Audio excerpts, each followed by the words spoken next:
The FNRad Snowboard Podcast is presented by Vans. Check out their new movie, Evergreen, at youtube.com/Vans. Season 6 of FNRad is sponsored by Wired Snowboards, The Boardroom Snowboard Shop, Anon Optics, Crow's Nest Barbershops, Tribute Board Shop in Nelson, BC, and Stance Socks. The Boardroom has been a staple in the Vancouver snowboard scene since the beginning. The Boardroom carries the best selection of the best snowboards at guaranteed best prices. Check out one of the Boardroom locations in Vancouver or North Vancouver, or shop online at boardroomshop.com for all your snowboarding needs. Use offer code FNRAD10 for 10% off regular priced items and FNRAD5 for 5% off sale prices. The Boardroom Snowboard Shop, Vancouver's premier snowboard shop. Support for FNRad also comes from Grouse Mountain, Mount Seymour, and Sun Peaks. Sun Peaks is located in the interior of British Columbia, which is famous for light, dry powder. It's Canada's second largest ski area with 4,270 acres of terrain, 3 mountains surrounding it, a European-style ski-through village with 13 lifts, 138 trails, and over 20 dining options. It's the best ski and ski-out accommodation with no need for a car in BC. They've got winter activities up there like dog sledding, snowshoeing, and more, with 37 kilometers of cross-country ski trails, and most importantly, uncrowded, minimal lift lines. They're a full-service resort. You should check them out. Sun Peaks. Ben Bilocq is an incredible snowboarder to watch ride. His parts are well-rounded, he's meticulous, and if you're lucky enough to ride a feature he's created, then you know he takes extra care to build it properly. It was a lot of fun talking with a true snowboarder's snowboarder, Ben Bilocq, a few weeks ago here at my place. Where are you working right now? I mean, I work construction, so I work everywhere, but out of Squamish mostly. Yeah. And are you on new home builds or are you on renos and shit? Most, just anything, really. Tiling applies to anyone who wants a nice bathroom. Oh, sick, with the tiling. A bunch of those Man Boys guys do tiling, don't they? I hear them talking about that. Belzil's been doing that, but it's because he's flipping houses, I think. Oof. Or like just into doing it himself, no matter what he does, right? Yeah. That's smart. There's certain people that just, they get it right away. I think it seems like the kind of guy who studies and just finds out how to do it. I don't know him at all, but my buddy Gentle that I ride with grew up with Belzil, and he's like, Belzil's straight and narrow. He's not like a crazy party guy. So he's the kind of guy who's got it together with like that life plan shit. Oh, yeah. Yeah. If you ever interview him, try to think of curveballs for him, because he's probably so prepared for like the classic stuff that you got to probably come at him sideways and take him off guards, maybe. I had a really fun time with Mark Castonguay. He came with notes. And I was like, have you always been this organized? He's like, I think anybody who's a professional at anything, at any point in their life, is organized like this. And I'm like, not me. Oh my God. I'm the wing it guy.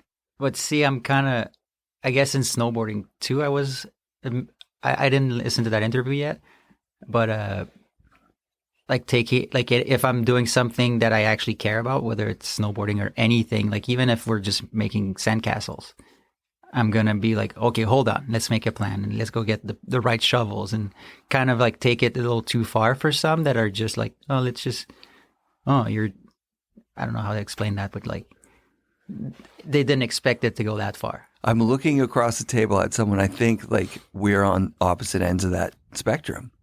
Like I go with no plan. Like not even to the top as I'm walking up to the jump. I don't have the plan yet. Sometimes I don't get the plan until I'm on my way there. I mean, I guess that's a skill. I don't know if it's a skill. I know it's the way that I've lived my life, and I'm okay with it, you know? Yeah. And I've had such great friends that are the other way because I admire it. It's it's a balance, right? Yeah. You appreciate what you don't have. Absolutely. Absolutely. You could go a little bit closer to your mic or pull it closer to you. I'm just worried of... I cut it out. Okay, you capable of? I can. That? Yeah, I cut it out. Wow. Yeah, I will go through every episode and I'll cut out everything that is unpleasant. Well, I hope you won't delete the whole thing because you're like, this was unpleasant. Ben, it was so great to meet you. The first time was at Jess's place. And she had said, hey, this guy listens to your show. And at that time, which is what, 2-3 years ago now? Yeah, 2. It was very rare for me to meet someone that had listened to the show. And I was like, wow, really? It's funny. I'm like, does he like it? You know? Well, and enough to listen to all of them up to that point, right? Oh, wow. That's incredible. That's an honor. I'm stoked. Because then I went back and looked at your history and I was like, holy shit, he's in that Videograss movie that got me back into snowboarding, which I was like, oh, this guy's a legit, straight up incredible pro. The nice thing about the editing too is I can edit you out separately. Without me. Yeah, totally. I'll take this out too. And then all of a sudden I was like, shit, I want to interview that guy. Of course I do. And then the Dinos thing and everything, you've had like a really incredible career in snowboarding. I mean, more than I ever expected, I guess. Well, yeah, you didn't plan it out when you're well, like no. I think where I grew up, being a pro wasn't really. It really wasn't something on the radar. Like, I snowboarded at the golf course, you know. So I could be thinking of the older guys who boarded at the same place, thinking they were almost as good as those in the movies. Sure. But it wasn't like, oh, why aren't you trying to do it? Like, it wasn't in anyone's perspective of like, let's go that route, I think. What city did you grow up in? It's South Shore of Quebec City. Wow. Yeah. And yeah, the golf course was the closest bump. Yeah. But I think it wasn't until early 2000s when, you remember when Rossignol was pushing hard and they were doing that rail tour? Yes. And in that same period, there was this little local magazine that had an interview with the team manager, and he said, what do you want to put in your Sponsor Me video? Cool. And that year was the first year we started filming on the hill just for fun. That was the first time I had access to a camera with our friends. And I think it just kind of made me think, oh, I guess I have footage. And this guy's telling me how that he expects people to send it out to people like him. And that kind of got the ball rolling a little bit, at least in my head of like, okay, maybe we could. And riding Stoneham and seeing, like, at that point, having a season's pass and meeting other people my age doing the same thing, and some of them getting hooked up slowly, I guess you progressively start thinking that, I don't know, maybe you could get a half off board or yeah, whatever the deal is at the time. Yeah, getting some shop sponsor. Yeah, and yeah, I didn't even have the shop sponsor first. That's the thing. Oh, that's incredible. And my first board sponsor was with Rome when they first started. Wow. Like Laurent and I kind of, like, he spotted the brand because he had, I think he was subscribed to magazine, so he knew everything, right? Yeah. So he was my information for what was coming up, and he's like, there's this new brand. I sent out my little part. You should do the same. So I did it, and we kind of both got on. Wow. But the deal was cost. So it was $350 a board, which was more than I would pay for a board normally. Yeah. Because I would always get my boards in April or March or whenever they were on clearance sales. Of course. And that year I was like, I'm doing it well. So I bought 2 boards, one for pipe, one for jibs. And so it cost me like so much money to be sponsored, which I don't think there's too many people who had that phase of sponsorship, but it gave me like I belonged to something, to a movement. Oh yeah. And Rome at the time was like super based on AM riders. They had more AMs than pros. Jesse Fox was on it, but everybody else I didn't know. But I was like, you guys are cool because you're on that list. And so that was kind of how, and just from that, it was like, okay, how do I get the board actually for free? And then how do I get more stickers? And just like slowly went up, but it was never, now I want the cover, or like the ultimate goal of getting the cover or getting the veto part in MacDog or. Right. Like it was step by step, really. How did the Deja Vu crew, like, how far back does that, like, where does that start? Does it start back in Stoneham? Yeah. Wow. Yeah, like different crews. Yeah. That, like Laurent, myself, and the Demers brothers who ended up like pursuing Brothers Factory a little further. Mm-hmm. They turned into filmers. And so there was us and some other guys that didn't go as far. And then you had like Greg Desjardins that was making his own videos that had Alex Quentin alongside. And like, so it was like a gathering of little pods basically. Yeah. And it wasn't until, and then we ended up writing together, but it wasn't until Sugar Shack 1, Sugar Shack 2, they were trying to, they asked everyone for footage basically. And then we just slowly got together more and more through the years.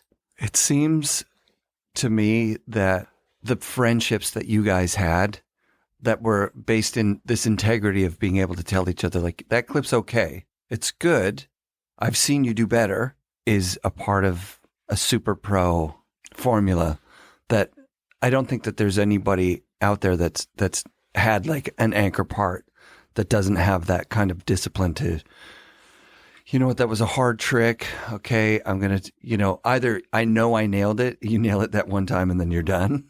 Or you're like, I almost got it. I know this could be in the movie. But it's funny because there's that, when you almost get it, you slip off a little bit and you kind of hope that it's good sometimes. Yeah. Because either you're scared or there's something to it. But it's funny, again, yesterday I was talking to Nick and I think he brought up Etienne Gilbert, and I'm like, oh, that's the guy who made us be judgmental of ourselves. Like I was 14 or 15, and we would be early season jibbing at the arena with Zamboni Snow. Yeah, and he just so happened to be early season jibbing there too, and I don't know, like he would just be very welcoming, but he would also say, oh, you were a little bit like starting on your nose and ending on your tail, and just those details that we all knew felt like not as solid, but he kind of made it clear that this is not as good as when you don't do that, basically. Like not so much like you suck or you should do it that way, but like, right. Did you notice that you didn't do it as good? I mean, I don't remember the wording, but I just remember that feeling, and he was the biggest pro that we could have access to, and very professional in everything he did. Like, and especially if you look back, like he's so square and so solid. Yeah. Yeah, that's so dope. And not knowing him very much at the time. Like he was that not super pro yet, but like he was up there for us. And eventually getting to know him and hearing stories of him, his reputation is the guy that isn't scared of telling you to fuck off, or like, just like, I don't like you, and that's that. Just be direct, Totally. So it's funny that he's also the reason why we were all direct to each other. That's really fucking cool. And do you feel like you're a bit lucky? Like, have you been with other crews or seen other people that are filming that you're like, wow, they're a little bit lazy compared to the, you know what I mean? Like, it's not even a laziness. It's like, you might not even know. It's a different standard, but we, funny fact, like when Laurent, Greg, and Will started filming for Rome for the first one. Yeah. And that's just me hearing the stories, right? Right. And John Cavan was filming that video, and I guess it became like there was the Montreal good because he had Max Legendre and Yann Dauphin. That was Montreal good, and then you had the Quebec good. That was like a step, I guess, over in like being precise. I love that. And yeah, and I mean, they were killing it. But it's funny how it changed. Probably those guys, like the Montreal good, those guys probably now wanted to get to that Quebec good, I guess. Yeah. It's incredible because you're dividing a province that for us out here is the same, right? Is the same. There's, even saying Quebec City, like I know that there's a big difference between Quebec City and Montreal, but it all falls under that Quebec thing. But you know what, especially at the time, like that was obviously pre-social media, and like you would know the whoever was from the different region just because of like the contest here and there every month or so. Mm-hmm. But in Montreal, you had an actual scene. Right. It was basically, not that I was here, but I would say it was the equivalent to like what Vancouver or Vancouver Whistler zone is compared to Kamloops. Of course. Like, yes. This is where the reps are. This is where the scene is. And in Quebec, you had the reps, but you didn't have the distribution. So you were closer to your goal of getting noticed, basically. You would go to Montreal, and there was an actual scene. There was pro hose. There was like just that. It something we didn't have. I hear you totally. One of the things you're reminding me of is I sat in a barbershop chair at one of these Crow's Nest barbershops next to Emmanuel Krebs, and he did for the Quebec City scene something that I don't think there's many individuals that have had as big an impact on their local scene as that guy, right? It's funny because I met him a few times, but like it was way past the time that he was back east, and right, like I don't know him enough. Like that'd be interesting to. You're gonna love his story. It's unfreaking because he started believable. the shop and the skate park way back, right? When he was like 14 years old. Maybe he's 15, 16 years old, and rented a space and opened the first skate park in Quebec City. Like, whoa. You're going to love it. You're going to love hearing it. I'm excited because it's like a legendary status. I was too young when that went down. Yeah. And but I heard of it. Yeah. Like through my childhood, really. Yeah, I love hearing when people bring up names of guys that I'm like, oh yeah, he's going to be on the show soon.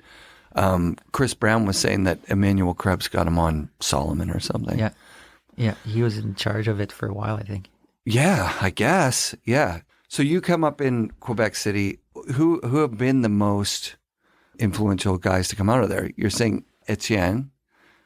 But for me, I think it was more growing up like actual local guys. Got it. That were in my hometown, because I talk about the golf course like it's nothing, but there was an actual scene there. Cool. Like of like ditch riders and just people who'd never go to the ski hill, really. In the 90s, I think that was more common, right? Of like, you just ride what you have. And because it was the skate mentality, we didn't have skate parks, but there was plenty of skaters. So it was the same people. Yes. And some like on a Saturday, you could have like 20 snowboarders on that one bump at the golf course. Yeah, that's so fun. Yeah, we had a couple of different places in my hometown. One of them was the golf course for sure. But never 20 people. If there was 5 people there, it was a big deal. If we had 20, it was like some guys from the next town over that would come for that one weekend. That's so dope, though. It was such a fun time to be a snowboarder because the progression, the same thing. Like you'd be at a session and somebody would learn a 540. You'd be like, oh my God. That's true. But at the same time, it's kind of interesting how I don't remember very many days of actual riding. It was just like this was just what I did of my weekends. It was just regular living. It wasn't simply riding. We would go out there and build forts and build jumps, but then have a fire and hang out. Like it was it was just everything. It wasn't just the boarding. Yeah. Although there was a lot of it, but for some reason when I think back, there's like a few sessions, but a lot of just socializing with that crowd. And a bunch of those guys were 10 years older than me. Right. Like the guys that I looked up to were, at a different period in life, really. Totally. Like I was 12 and they're 22, like yeah. My parents were probably tripping. Yeah, I can remember rolling up to Adnac in Sudbury and digging like a hot tub, which was like just to sit in the sun because you're building a jump out of the snow, you're digging out of the hole. And one of the guys that kept showing up was like, he was in his 20s and we were like 16. And he's like, you guys want a beer? And we were like, yeah. Like, oh my God, we're going to have beer. Like this guy thinks we're 19 years old. Well, see, those guys never tried to get me to, like, it was never, let's get him drunk. Or, yeah, because you're 12, right? I know, but like, in some other scenes or like you've seen that in old skate videos where there's that young kid that's drunk there. Yes. Yeah. So they never, and as they were drinking and smoking and whatever else, but they never offered or even like promoted it. Maybe I never showed sign of being interested. Right. But also I think I didn't want my parents to make me not go anymore because like you're not allowed, right? Yeah. Because prior to that, when I was 9, they were the skaters in town too, right? Yep. So if I wanted to go skate, even if it was next to my school, where they were skating. At some point, it came to the point where I was no longer allowed to go there because it was all teenagers there, and I was 9. Yeah, yeah. So it was the same guy. So like years later, when I was by myself with those older guys snowboarding, I didn't want that to happen again. Nice. So you figured it out. Yeah, I was like, I'll just be reasonable. I remember at our local spot, which was like the highway went over a train track. And so there's like that's you could picture how much of a hill that is, because that's exactly how much hill it is. Mm-hmm. And there was a parking lot at the bottom. They'd pushed the snow. So now we've got a wide quarter pipe that's, 8 feet high. And one time a train went by and it had wood on it and it stopped. And we just ran up, grabbed like a huge log, well, huge for Ontario, off the train. And now the quarter pipe had like a huge log for coping. Sick. That was like the best. And you're right. There was like fires, building forts. It wasn't just, you're not just completely obsessed with snowboarding at that point. Well, we were, but I think we would show up there at 9 in the morning and be there till 4. So there's a lot of stuff going on, Yeah. And sometimes it's a storm, so it takes an hour to even get from the road to where you're gonna ride because you have snow up to your armpits. That's so awesome. And yeah, we'd show up with a few muffins, and that was our snack for the day. So you get the first sponsor that you apply for. Like you send your sponsor me tape to Rome. Yeah, and you're on it. Oh yeah, and you have to buy the boards. Basically, whoever sent the tape got it. Sure. I think at the time, because I actually sent it to Rosingel. Oh, nice. And to them and to Tech9 maybe the following year, but they all had the same program of buy it at cost. So there was no loss for them. Right. And if anything, they were making money because they would simply use their samples. Sure. That had served their purpose already. And it's actually a smart way to do it, is to be like anyone who's got who shows interest, really. Interest to put together a video part at that time that's filming. Mm-hmm. They're into it enough that, yeah, sure, we'll sell it to them at wholesale. And I think that's how most of us got into it. Yes. And I think the deal was if you rode for a shop, you were more likely to get a cheaper or free board because, as a shop person, you probably know you were probably given boards just for being a guy that sells boards. They used to put a list together. They'd say, okay, what board do you want? What boots do you want? What bindings do you want? What outerwear do you want? What gloves do you want? You just put down your first, second, third choice. And at the beginning of the year, you just get all this free stuff. Mm-hmm. It was insane. So then you kind of do feel like you're like a sponsored rider, but really you're just a guy who works at a shop that sells the stuff. But you're a part of the community and the industry, really. So you're just as valuable for the industry in a way, Sometimes more so, because if the rep comes in and says, oh, you got the Rossi board, how many Rossi boards you sell last weekend? And then all of a sudden you realize, oh, I got this obligation to these guys. And then it's so easy. People come in and go, well, what board are you riding? Oh, I'm riding this Rossi board. Well, that alone is going to do something. Right? So it sells 20 boards for the guy, and he barely breaks even because, you got to sell hundreds of boards to give one away and make money. In your time, I'm sure they were doing fine. They were doing all right. Yeah, the boards were selling hand over fist. We would sell out every year. It was a different time. So how did you move up the ladder? What kind of things did you have to do to get that free board? Actually, that's Etienne again. Nice.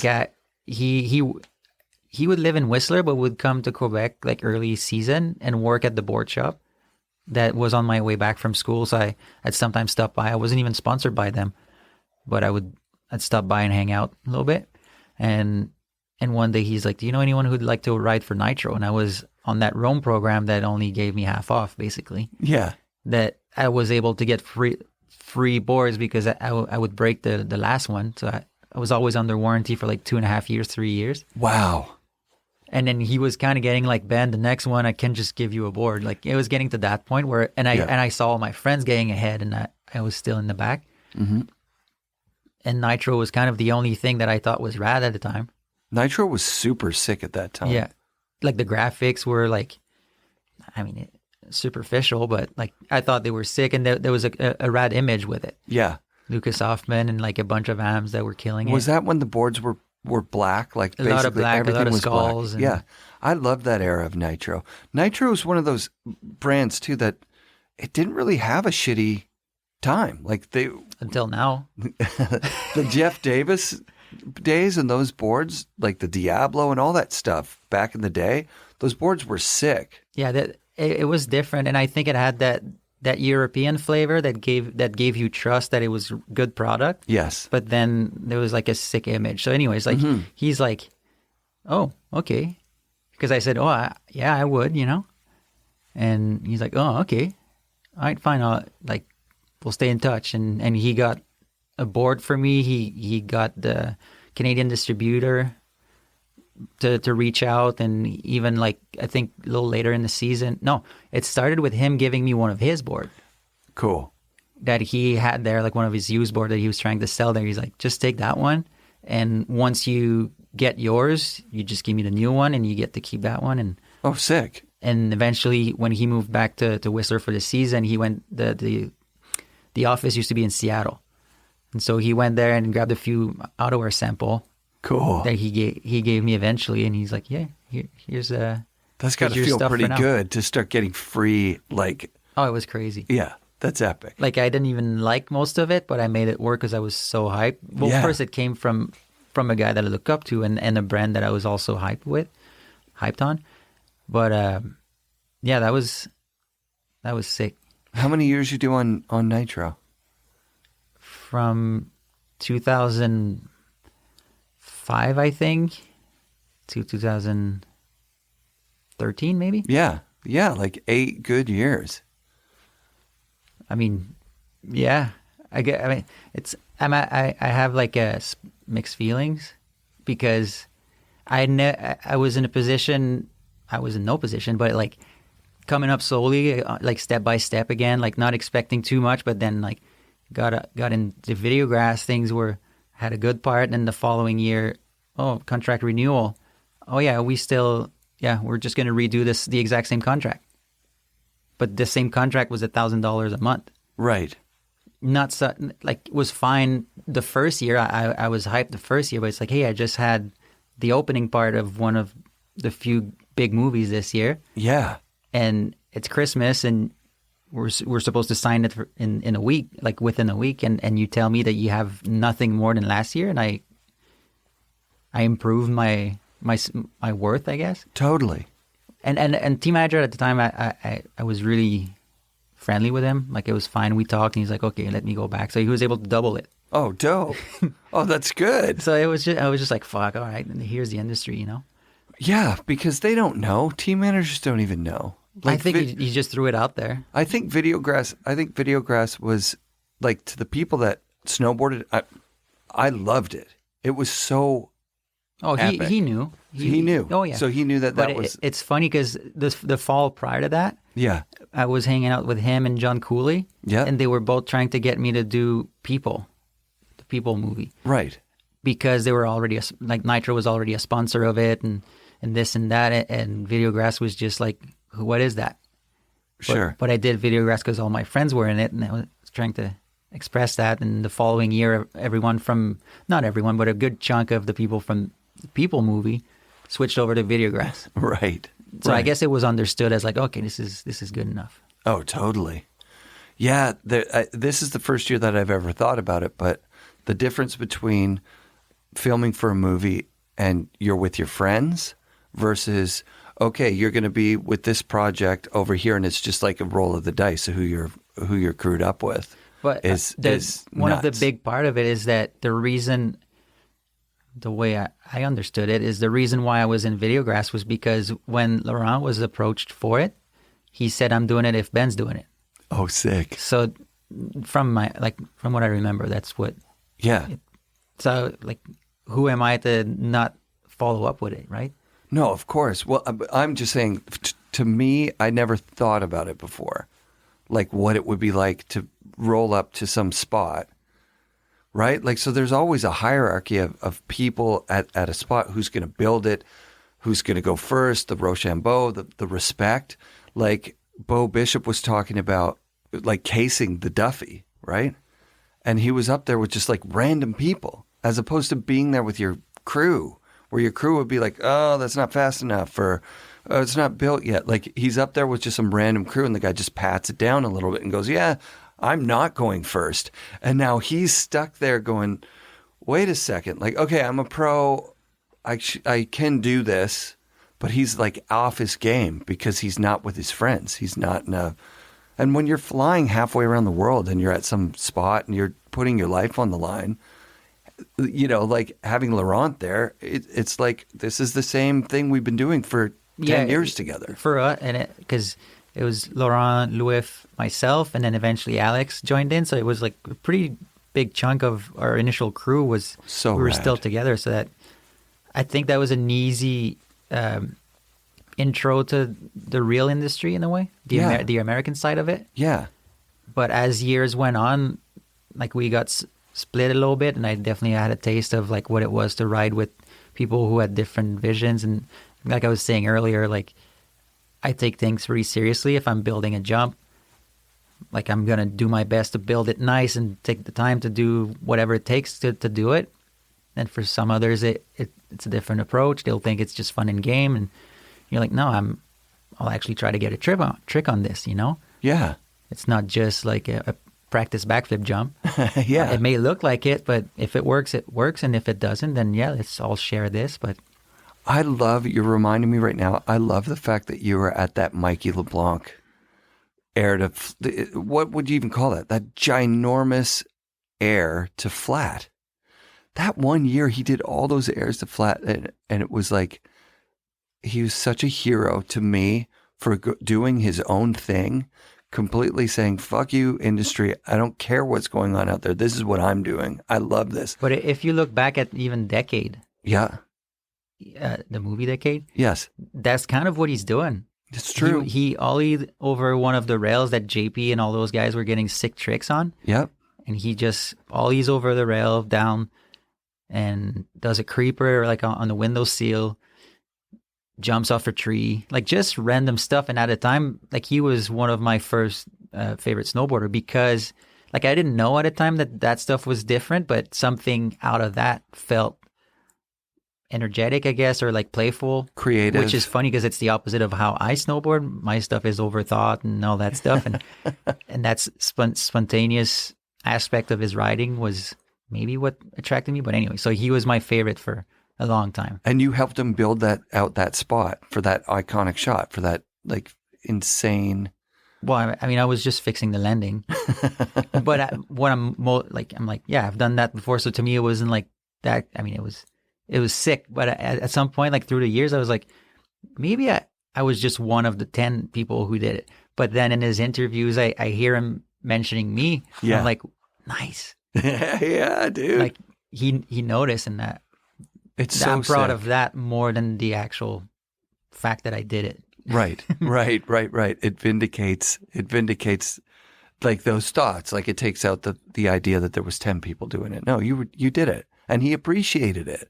Yeah, that's where when I heard it, I was like, oh, that's so dope. Because you've got a reputation around Seymour of building sick shit, and you could tell if it's something that you've made because it's good. You know, because anybody builds, like even right now, you go ride Seymour right now, the side hits are, you know, there's a highway to a rock. There's you look and you go, look, that looks like I should hit that confidently. But if you do, then all of a sudden you're in the air and you're like, oh, that's to flat. Why does it look so good to flat? It's so weird. Yeah. So like when I met you and then I'm following your, like what you're doing, I'm like, oh yeah, he's like a master builder. You're building all that stuff in the backyard up in Squamish. I'm like, I remember doing that stuff beside the railroad tracks. It's so much fun. Well, to me, that's just a part of how if I wanted jumps, I had to build it. That's just kind of where, like at the golf course, those older guys were building their big jumps. Yeah. So we had to, and I wasn't alone. Like that's just what we did. We built jumps. But then I think I stood out eventually, not that anyone noticed, but like I would start going on week evenings after doing my homework to go fix the jumps on nights that it was raining because I knew it would hold itself better. Yeah. So I'd just walk out there by myself, build a jump. Me too. I've done that. But not hit it till the next Saturday. Yeah, because if you hit it, then you're putting a big track in a big soft thing, and the track's there forever. Well, but it was also nighttime. I couldn't snowboard even if I wanted to. I had lights at that thing, so I was lucky. I would go there. Every night. I'd walk from my house. It's like a kilometer away. I would steal a snow shovel, like a good one from one of the neighbors. And then I would remember where it was and I would bring it back and I'd put it back, like for shoveling a driveway. I'd smooth it out all perfect and then let it freeze. And then it was better for everybody. It was so much fun. I love doing that stuff. I got in trouble from my stepmom. One spring, I was able to build a backside wall on the side of a tee-off. That I think I've only been able to do it 1 year because it got overgrown. That was just it. But it was in the spring when it's bright out for pretty late, right?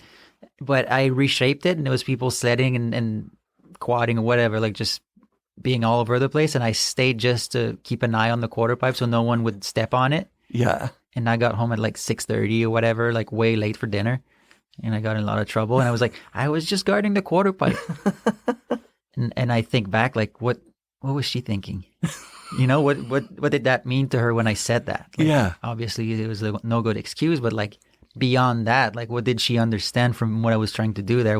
Did she just hear it as like a weak excuse for being late? Right. But it was so genuine for me, and I still do it now.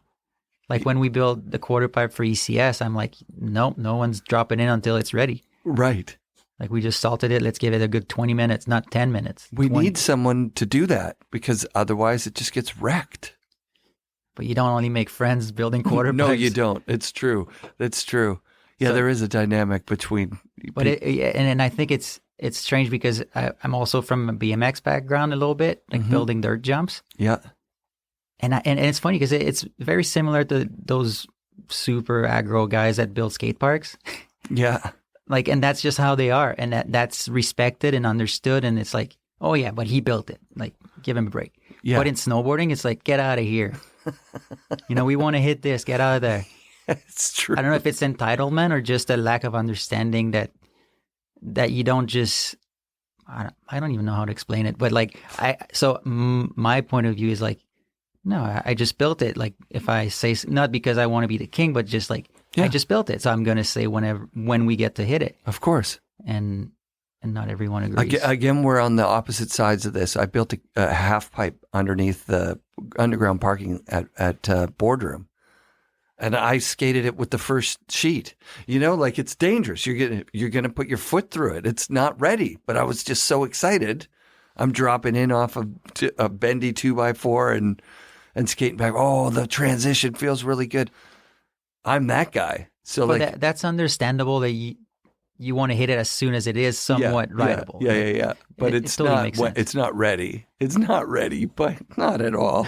And also, like you get overexcited, and then all of a sudden you're alling on it, and then your wheel goes through, and you've wrecked all the work that you just did, and now you got to go get another sheet and start over.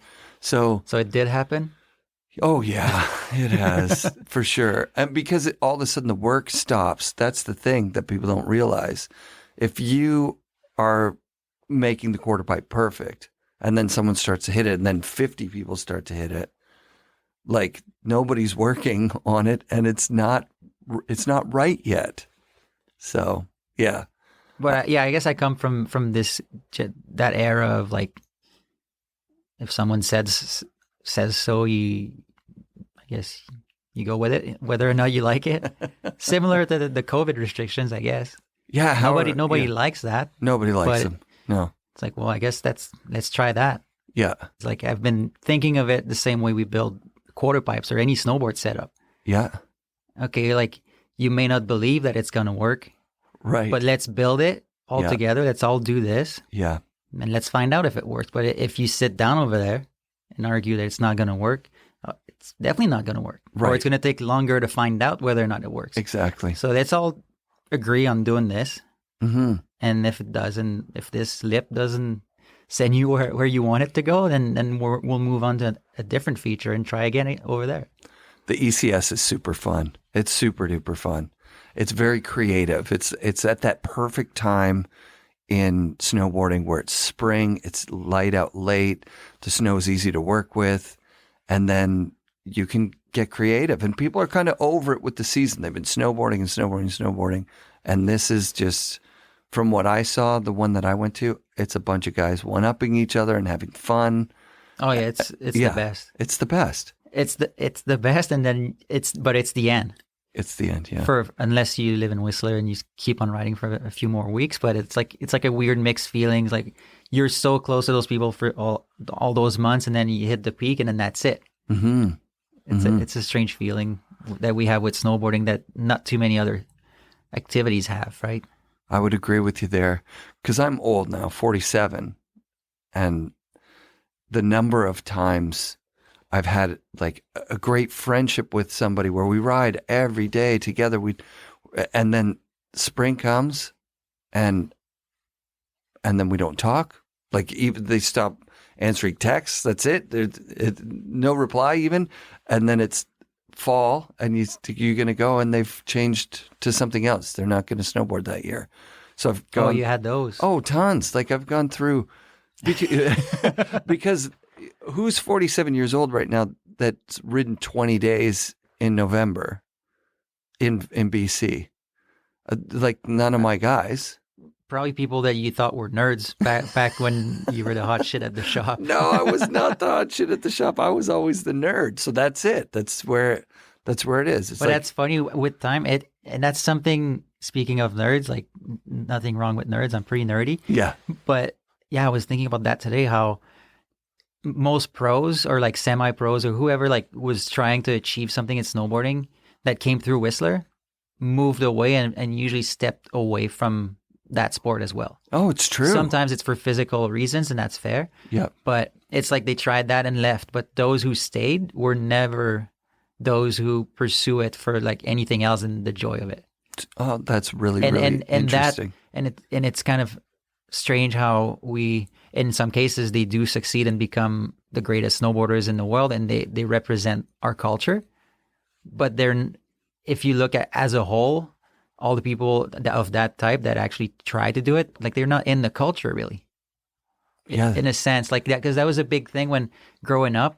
I thought everybody was punk rock and super into the music, the skate, the snowboard, and hardcore. You know, like This is what we do, and we do it all the time. Mm-hmm. And when I started getting into snowboarding, because I guess music was always a big part of me growing up in high school and all that. Yeah. And then in snowboarding, I realized that everyone's relationship with the music was not the same as mine. Oh, totally not. Yeah.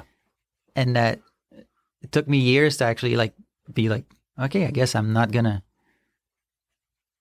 make it look like music matters or whatever. I don't know. That was a strange thing. Like, yeah, you'll see like those Metallica shirts, like super classic bands that everybody's going to recognize. But like, I don't know where I'm trying to get to, but like really into another culture that to me was all as one, basically. Yes. But turns out, no, snowboarders are snowboarders. They're not necessarily music nerds. Sure. Well, there's a few exceptions, of course. Absolutely. Yeah, you'll like the Mark Castonguay one because he really felt like the same thing. Like, a brotherhood. Like, okay, we like this kind of music. We skateboard, we snowboard. Like, we are this kind of person. But then, and this is something I'd love to talk with you about. Whistler versus Seymour, those are two completely different scenes. An hour apart. Like, if you live in Squamish, you're equally distant from each one. But Whistler, from the very first generation, was charging. That was their motto, was we charge. We're going fast. Like if your binding broke, you're not with us anymore because we're charging. Like we're not going down. You couldn't go down to help the guy get you're not going. But that's also why I don't ride Whistler and Blackcomb anymore, same. because it hurts my body. But it's fun to charge, but it's also impossible to do anything else. Right. So it's so steep that you have to go fast. It's insane, right? You're right. Well, for me, for years and years, I kind of felt like a bit of a failure that I hadn't made it as a charger. You know what I mean? And I kind of felt like Seymour was like second tier. It was like kind of a smaller thing. But no, Seymour is equal in what there is there to do. Different. It's completely different.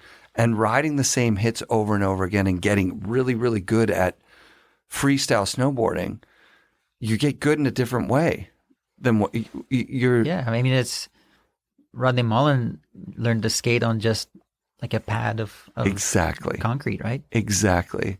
Yeah. So Devin Walsh made a career of Mount Seymour, and there's a lot to be had. Like I rode top of Mystery to the bottom of Lodge Chair yesterday, and I was just reminded of how amazing Unicorn is just as a run.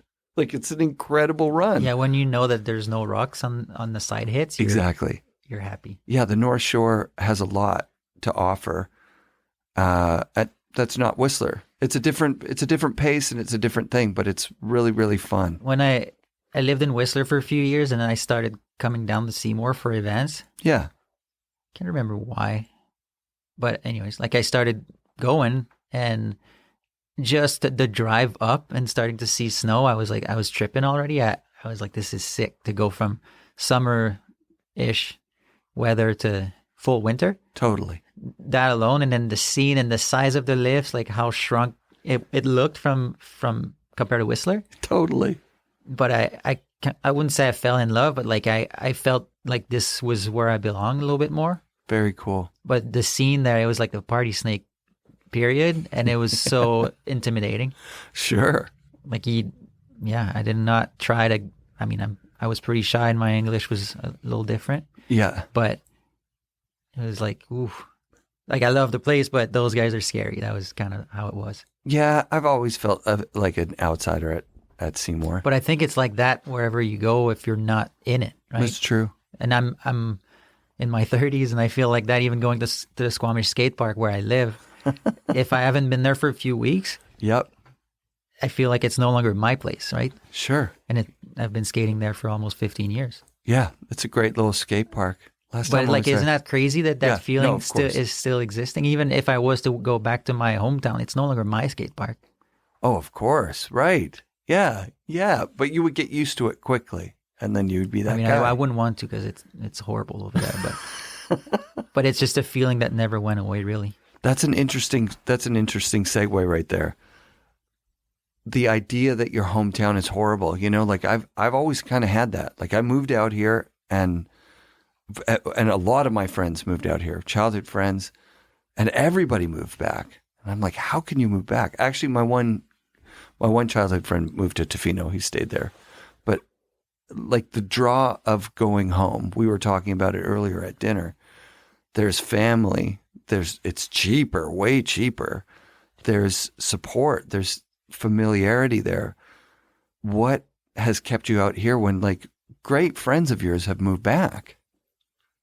Well, yeah, pretty much. At this point, everyone Right. from where I'm from. Yeah. My last friend moved back 2 summers ago. Right. So, yeah, I think it's because for as far as I can remember, as soon as I was told that the Vancouver area had snow year round, Yeah. it was in my mind the goal of this is where I should be, right? Cool. Access to snow at all time. Mm-hmm. And as much as I feel like I'm not snowboarding enough anymore, or I don't chase it as much as I used to, it's almost like I in a way, I never saw myself not being here. And since I don't really know what kept me here, but it was more like I'm here.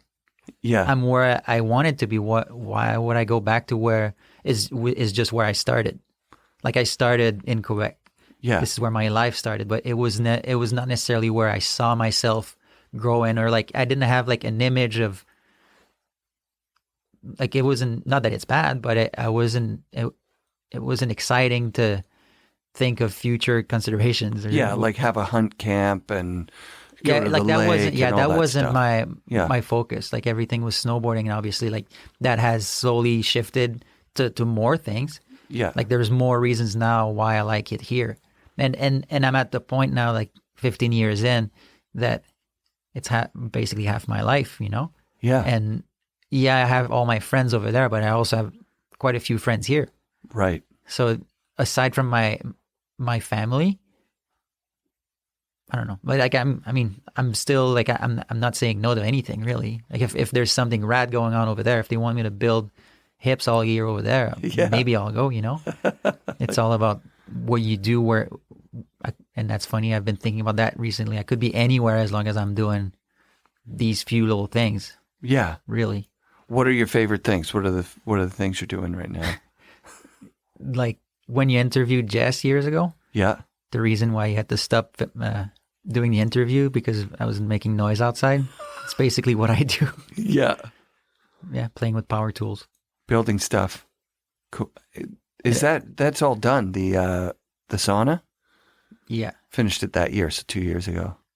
The sauna, yeah, I helped her finish the siding this summer, but it's been operational for longer. Yeah, saunas are awesome. I don't go in it. It's all hers. And I don't take credit for any of the work. She worked hard. What about, have you checked out Mikey Rentz's portable sauna thing? That thing looks awesome.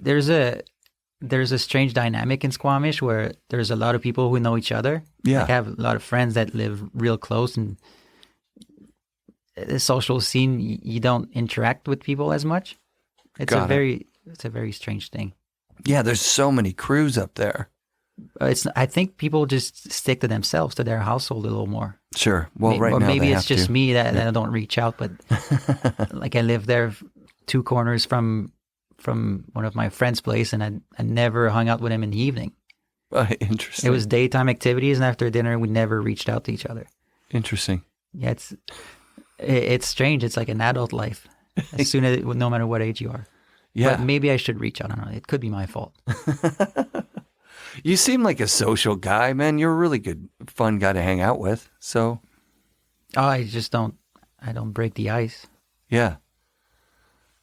That was so dope meeting you at that, because I was on a transition with the show with Jess. I want it to be like this. Like we're talking very real about things that are important to you in your life, right? Like, and yeah, I remember I was getting pretty deep with her about like painful shit.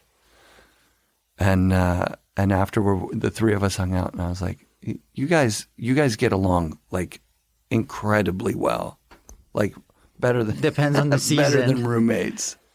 Yeah, like, I mean, we've been a lot like aside each other for a while now, you know. Yeah. How's she doing? I'm excited.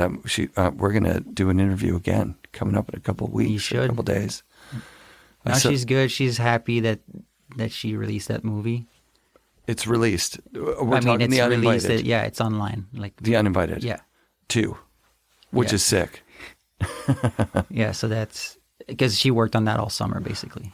I love the style of those Japanese girls in it. It's insane. Yeah. To see that, it's like, okay, yeah. Oh, they're catching up. Superior. It's not. It's not even catching up. The hardest thing is just when she needs like a certain type. Hey, do you have any lifestyle shots of you not wearing sunglasses? And then she asks the question, and then the answer might not be what you just asked. So the communication was the hardest thing. But their footage, they're just. It's worth going. And any listener, go check it out right now. Uninvited 2. I love anything that she works on because her integrity is the same kind of integrity that you guys had. Did she join your crew when she was doing that, like video part of the year, women's part of the year? No, she was with Think Tank. So but did she know you guys? Like, were you reviewing her footage and helping her? No, it had nothing to do with it. Nothing. And Think Tank is notorious for not showing anything.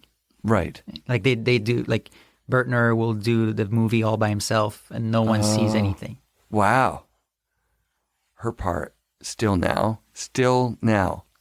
I don't think there's been a girl's part that's that good. Yeah. I mean, controversial topic. Yeah. I think it was a standout, and anyone with that kind of energy is a fun part to watch, I think. And there's a lot of good snowboarders, but not everyone brings that. It could be the bales. I don't know what it is, but like there's a lot to it, you know? I typically hate when they put bales in a movie. Like, I just don't like it from the point of view of like the general public loves bales. You know what I mean? Like if there was a snowboard movie that was the most popular movie in the world, I think it's a balance. It would be bales. It would be all bales. And people would be like, oh, this is the greatest movie of all time. But then it's now failed compilations on YouTube. That's exactly what I mean. It's kind of a different dynamic. But I think For Jess, it's essential. At least at the time, it was essential to show that like what she wanted. She wanted so much that she was willing to eat shit. Basically, it's not like someone cracking a skull down the stairs. That's an accident. Right. The other one is showing the type of riding that person's doing. Totally. Yeah. Like Jess was just like, because we met when I worked at the Reused Center in Whistler for years, and she was a regular customer for a while, and she eventually worked there or applied, and then my boss was like, "Do you know that girl?" I'm like, "No, but she's here pretty much every day, so yeah, she's probably good." So we started hanging out, and she I think she showed me her first demo or whatever, and she's like, "Look at that dirt ride. I want to do the biggest dirt ride ever." I'm sure she's brought that up before, but like, no, that was her goal, to do the biggest dirt ride ever seen. Oh, awesome. Like that was her state of mind, and she's still like that. Like whatever she does, she wants to do it bigger and bigger and bigger. So that will bring some bales and that type of stuff, but that just shows what kind of mentality she has for her snowboarding. Yeah, she's the best. The girls have to catch up because they haven't been supported. That's just the way that it's been. But it's still like that. It's nuts. It's still like that. Like, honestly, it's as simple as saying you only have guys, or like 90% guys, all the way up in the industry. Yeah, 100%. So they will get hyped on people that are more like them. Of course. So obviously they'll be more buddy with another kid that's also a guy, right? It's just like all dads want to have a boy. Sure. Maybe not all, but like it's pretty common reaction. Absolutely. Because they feel more like they can give to, or like more comfortable. I don't know what it is. I'm not a dad. You can probably tell me, but like I can say with all honesty, I didn't think that I had that. I didn't think I had that. I had a daughter first, and I thought, great. Like, but when my daughter called and said, "Dad, I'm going to be a big sister," which was such a wonderful moment in my life. I was at work. She calls. She's like, "Hey, I'm going to be a big sister." I was like, "Oh my God, that's so great." It's great. So that's how I found out that we're having my son. But then my wife at the time said, "It's going to be a girl." Like, we had the ultrasound. It's going to be a girl. And I was like, shucks. I did for a second. I was like, no. And then she's like, "I'm just kidding. It's a boy." And I was like, what? Oh my God. I didn't even know I had that. But so you're absolutely right. It's kind of it's going to be an unconscious bias that's put in us through just our culture. That's what we know. It's what we know. And I it's think how it's we were just, brought it's up. just normal. It's no fault of those individuals, but as long as you have that many dudes only in charge of decisions, that's what it's going to look like. I think you're right. So any excuses that one can have, saying they're not as good, not as this, and that, it really doesn't matter in the end, because especially now, like, I mean, or let's just say my favorite snowboarder was Mikey LeBlanc, but JP Walker was much better. Right. On many aspects, but absolutely, JP Walker was never my favorite. I got you. So let's just pretend like as a girl, you'll look at Torsten and be like, yeah, he's the best snowboarder I've ever seen. But she can never relate to that person as much as that she can relate to Jess, Desiree, Dara, whoever you want to name, you know? Yeah, I agree with you there. And to suggest that there's only 30% of the market for the girls, or 20% of whatever the numbers bullshit. are. It's bullshit. That's just straight bullshit. Yeah. Like, that should be a goal to increase it. Right? Absolutely. Yeah. It's like, it should be 50-50. Look it's at like, yeah. who's on the planet, who owns a credit card. Right. Bottom line, right? Bottom line. Yeah. One of the things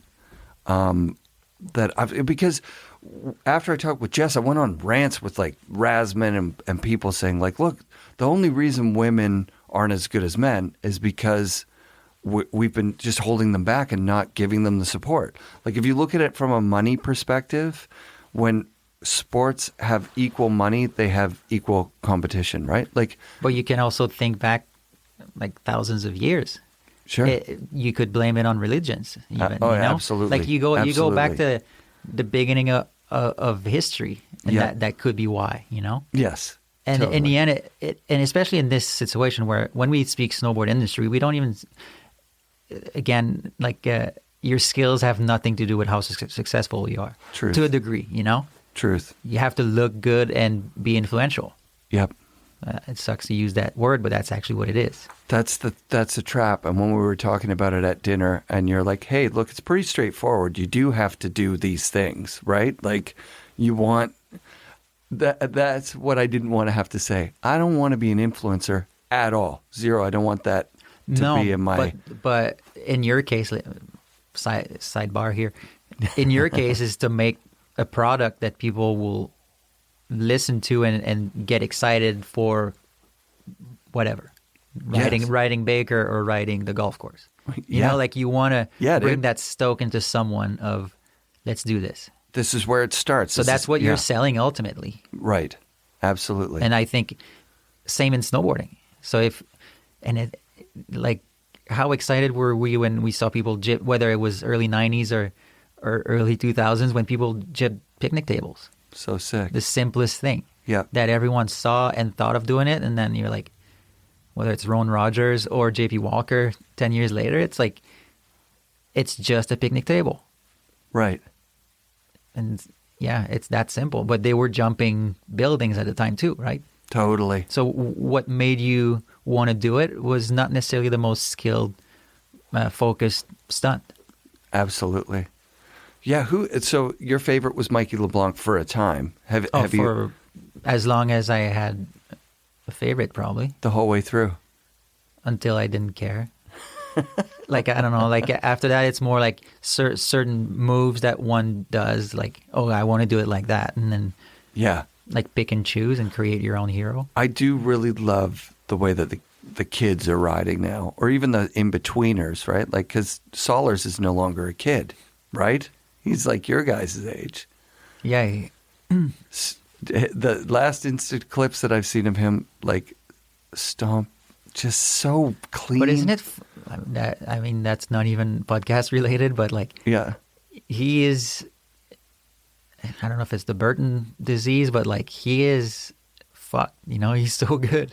He's so good. But Burton doesn't use him in a fashion that I have no idea. That puts him up there, you know? Right. Or at least to my eyes. Like, it's all Red Gerard, you know? Sure. But I don't think that's podcast material. But like, I hear what you're saying. If we're talking Mark Solers, like he does. I don't know. Like I stopped questioning how things happen. At least on the Burton level, it's like, nah, I don't. I no longer care too much about that stuff. Right. Honestly, what gets me the most stoked is anything girls related. Because I feel like anything you do for Dara to get a clip or help Jess with anything, like anything that you help a girl do is a bit more of a landmark and like a stepping stone, something that has more potential to last. Okay. Yeah. Or like, and I worked with Louis for a while, like helping him through his real snow and all that stuff. Like arguably everyone's favorite. Yes. But helping a girl achieve something means so much more in the end. Right. I think. I got you. That's the equivalent of Todd Richards saying, the thing that's exciting him right now in judging contests isn't the guys. It's always the girls, because you don't know what's going to happen this contest. You know what the guys are going to do. You know the level they're at. It's moving slowly because they're so far ahead right now. Well, that, or you do expect, in a sense, you're like, oh, they didn't do anything better. Yeah. So unless it's always extremely new, right, your expectation's just different. And the girls are advancing right now, like fast, which is advancing. Like I had a long argument with Logan Short once. Progression versus evolution. Okay. And I was like, evolution is what you want, because as a rider, you get to different places without necessarily getting better. Sure. Because you have different influence, you have different visions and this and that. And anyone knowing Logan would be like, of course he's progression, If he doesn't see the next thing, he's not impressed. But I think a lot of people that have, I don't know, you need everything, but I'm more on the evolution side of things rather than the progression. Evolution allows for people to stay in the industry. Progression it's a sharp drop off. Well, progression, there's a scale somewhere. Yes. And you're either going up or you're going down. Right. You're progressing or regressing. Totally. Evolution is not on the graph. That's so dope. It's just a left to right, and it goes, and that's it, you know? It's a really good, I like it. I like it because why would like the top pro today do something that's already been done? But that's evolution. The evolution is you're going to want to be a well-rounded rider. But you could also call that regression. You could call it regression in as this well. case. But the evolution brought regression. So you could yes, like if your scale is whether it progressed or not, yeah, anyone can be put on that scale. But the reality is if my focus is to have an evolution within that sport rather than the progression, it's my choice, and you hope that someone recognizes it. Yeah, because it's an interesting thing. Like I've tried to progress in snowboarding and bring work hard at figuring out what hasn't been done, and pushing myself to do the same trick but on a bigger feature and that type of stuff. Yeah, which I would consider back then that I was doing good parts or whatever. Yeah, but I would not get hey, good. I would not get a message from someone random that I know. I would not get hey, good job, or even from a team manager. You wouldn't hear any feedbacks. Mm-hmm. And later on, as I started going more on let's say evolution path, that even if my part was small and much simpler, I was getting more feedbacks then. People were like, "This is great," saying, "Oh, this is more you," or whatever. Interesting. Interesting. That's dope. Yeah, yeah, and I think that would go for anyone, really. I'm sure anyone who looks at Lewif the way he rides now, he does less backside 270s, mm-hmm. is just as fine for them because they like to see him reinvent himself. And same for Jake Kuzik. They probably love to see him hit backcountry jumps or semi backcountry jumps. Yeah, rather than seeing. Or whatever, they just appreciate what those individuals offer, basically.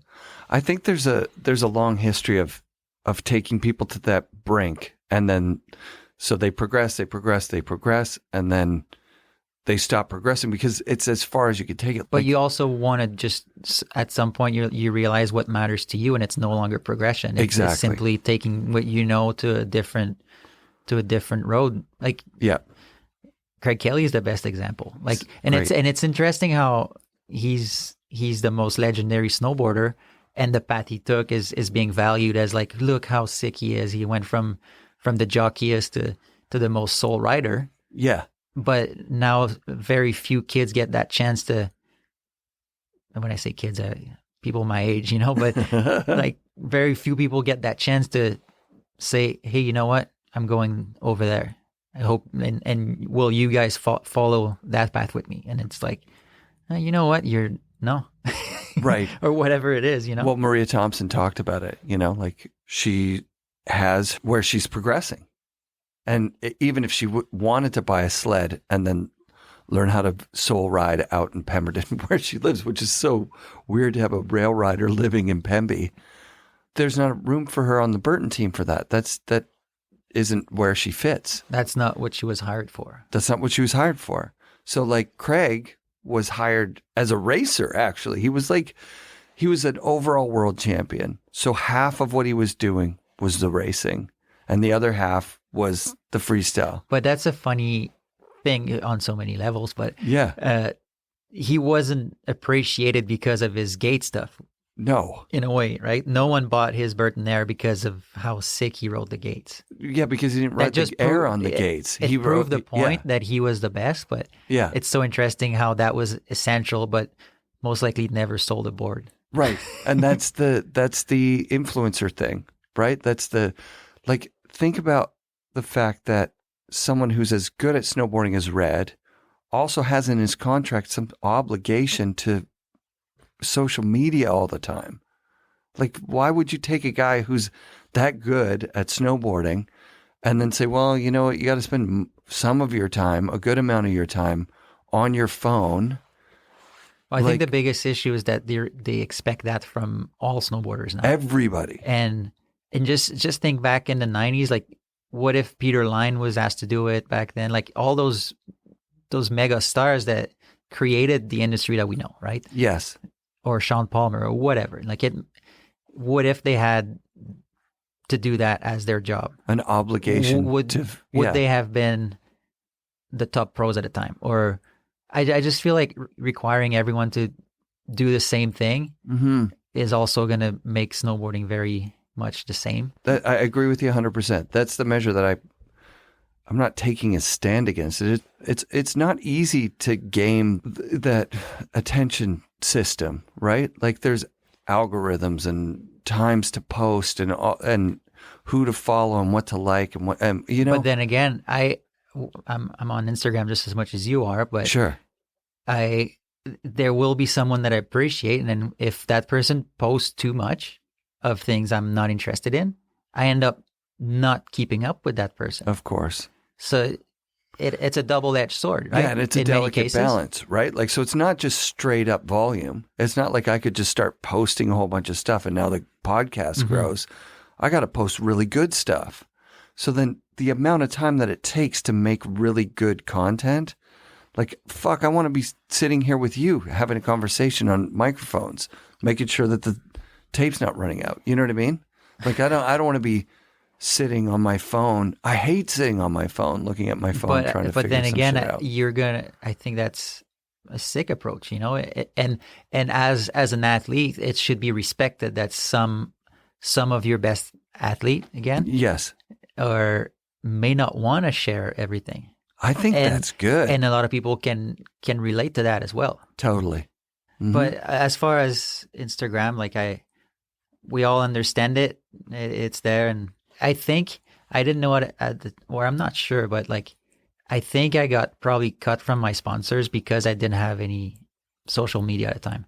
When was this? What year are we talking? We're talking 2013 or something. Yeah, 10 years ago. Yeah. I like, it was never said, but like the first thing my friend Dave Burney told me, he's like, well, now get social media if you don't have sponsors, otherwise you're fucked. I was like, no, I don't. And that's kind of what made me get on Instagram trying to get sponsors, and it didn't work. So I guess it's useless.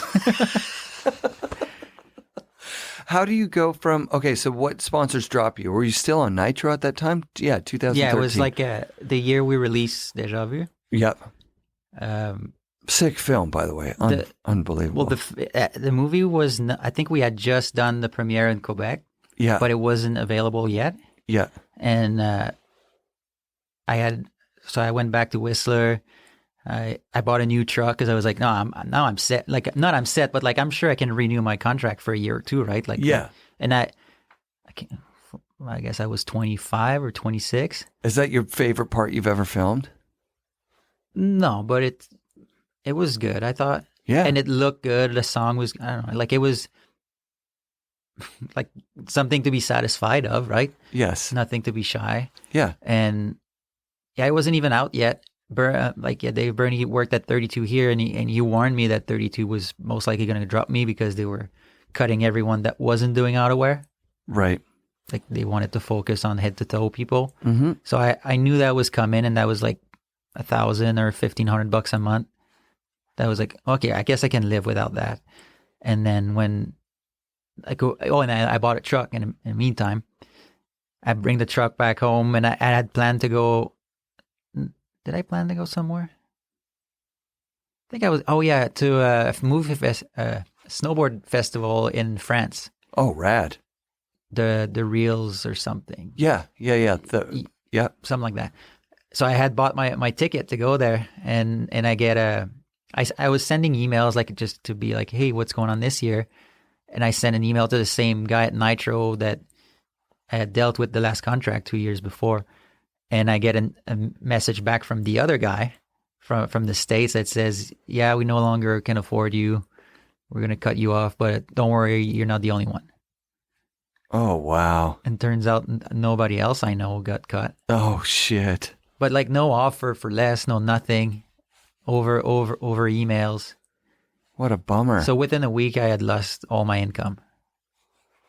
Which, I mean, I don't want to sound like I'm crying, but it went from I barely don't have to work, and I had spent all my summer at Hood to be relevant and be in the mix and like be like, hey, like I'm actually doing this. Yeah.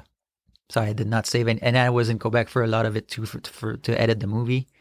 So so that was like one of the few summers and I didn't work because I was working at my career, if you want. Sure. So that was a bummer, like that chain of event. Yeah. And I pulled out my RSP for the following year. Wow. That sounds devastating, actually. Like, that's a bummer. Oh yeah, that was... And unwarranted. Yeah. Like, what the hell? Jesus. As much as I'd like to find out, I don't really feel like talking to that team manager. Right. It's a weird mixed feeling. Yeah, there's always some sort of weird justification, right? Like, they had to do it. They had to cut somebody. They had to... I think the distribution here was also not good. For Nitro Canada, you mean? Yeah. I think you're right. It was kind of in a dip, and like not too long after that, it went back up. Yeah. And I met the guy that now runs it, or that I guess he owns the distribution. And last winter I met him up at Revelstoke, and I was just boiling inside, and we're at dinner having pizza, and I was just like, no, man, this is all bullshit. And now we're cool, we're friends. But oh, that's sick. I warned my friends. I was like, I don't think I can keep it in. And yeah, over dinner, I got a little tense for a minute. Yeah. What did he say? Was it? Well, it was before his time, so he's like, man, like I don't know. He's like, I get it. But it's funny because not too long after the Canadian distribution for Nitro started hooking up a lot of people, and it totally changed. So obviously something happened. Yeah. But that was, it was bitter for a minute. Yeah. And it was like my outerwear sponsor too, and bindings, and so basically everything. Oh man. So what happens? How do you rebuild? I didn't really rebuild. I just didn't crumble too much. Yeah. You just stayed who you are. Yeah. Well, we knew we were gonna do another Deja Vu video, so I was like, well, I'll just give my all to that. And what board did you ride for the? At first, I reached out. That was interesting because I reached out to a lot of people I hung out with at Hood that summer. Yeah. Pro boarders that are well established, and like asked them for help. Like, can you give me put some good words for me over there, or give me the team manager email or whatever? Yeah. Nothing. Oh no. From anyone I reached out to, I either heard back nothing or like, oh, I'm not sure it's gonna work. So that was like, oh man, like really, like that doesn't cost anything. Yeah. So that was, I think that was almost more hurtful in a way, that you're like, those people they have zero interest in this. Like, why not just help, right? Of course. So that was just like, oh man, that's horrible. But I got a hold of Giggy when he was just starting Slash. Yeah. And he sent me a few boards, which was rad. Dope. They were cool boards, and like I was pretty excited. I'm like, I don't want any money. Like at that point I was like, I don't need money. Yeah. The team was so small. I'm like, just put my name next. I was dreaming, I guess, at that point, but like, just put my name next to yours and whoever else is on your pro team. Sure. You don't need to give me anything.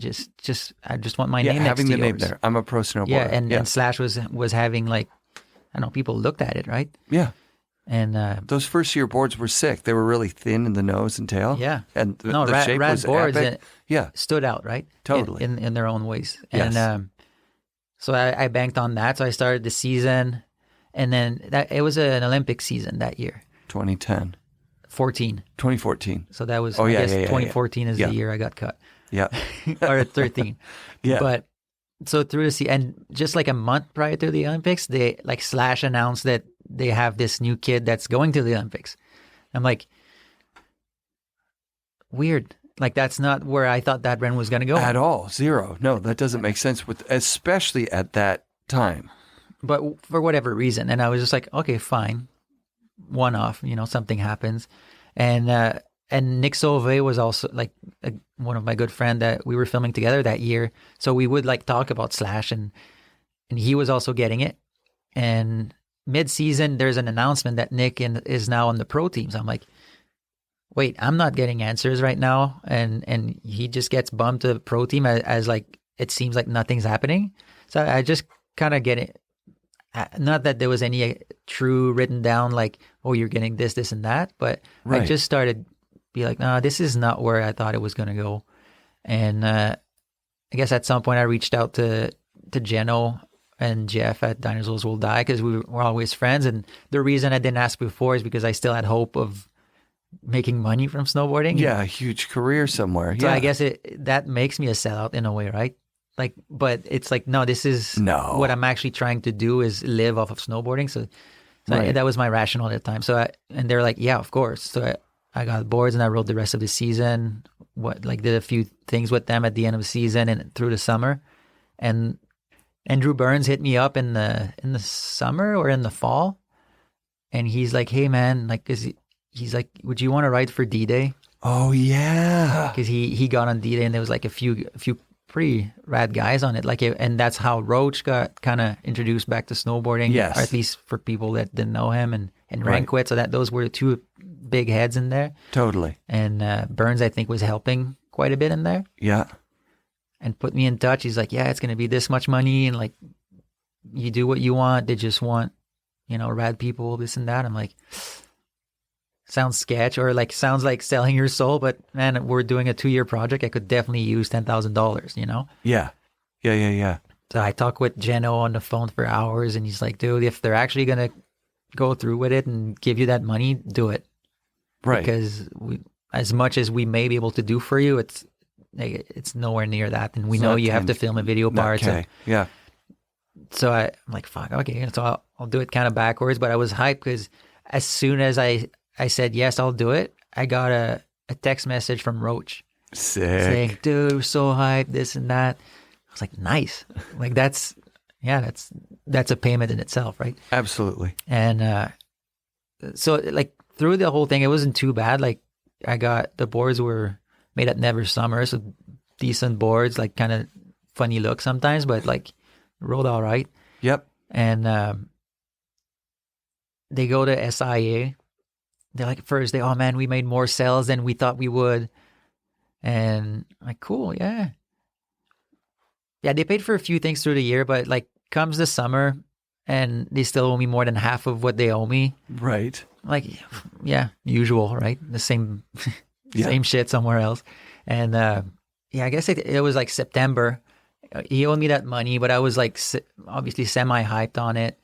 And I get on the phone and the way he was talking about how he projected everything, he's like, man, we didn't sell as many boards as we thought, so now we got this plan.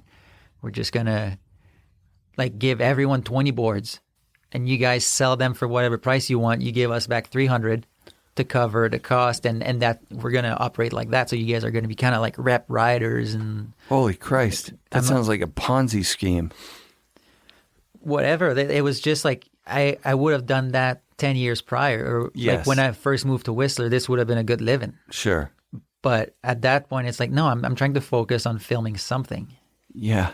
Or I guess at that point I was done hoping to film anything. But like, no, I'm just going to go to work. I'm just going to go lay tiles and actually make a living. Yeah. Because that's what I was doing. And there was just kind of a whole bunch of things. And he's like, dude, it's so hard. This. And so I asked him, why do you want to have a snowboard business?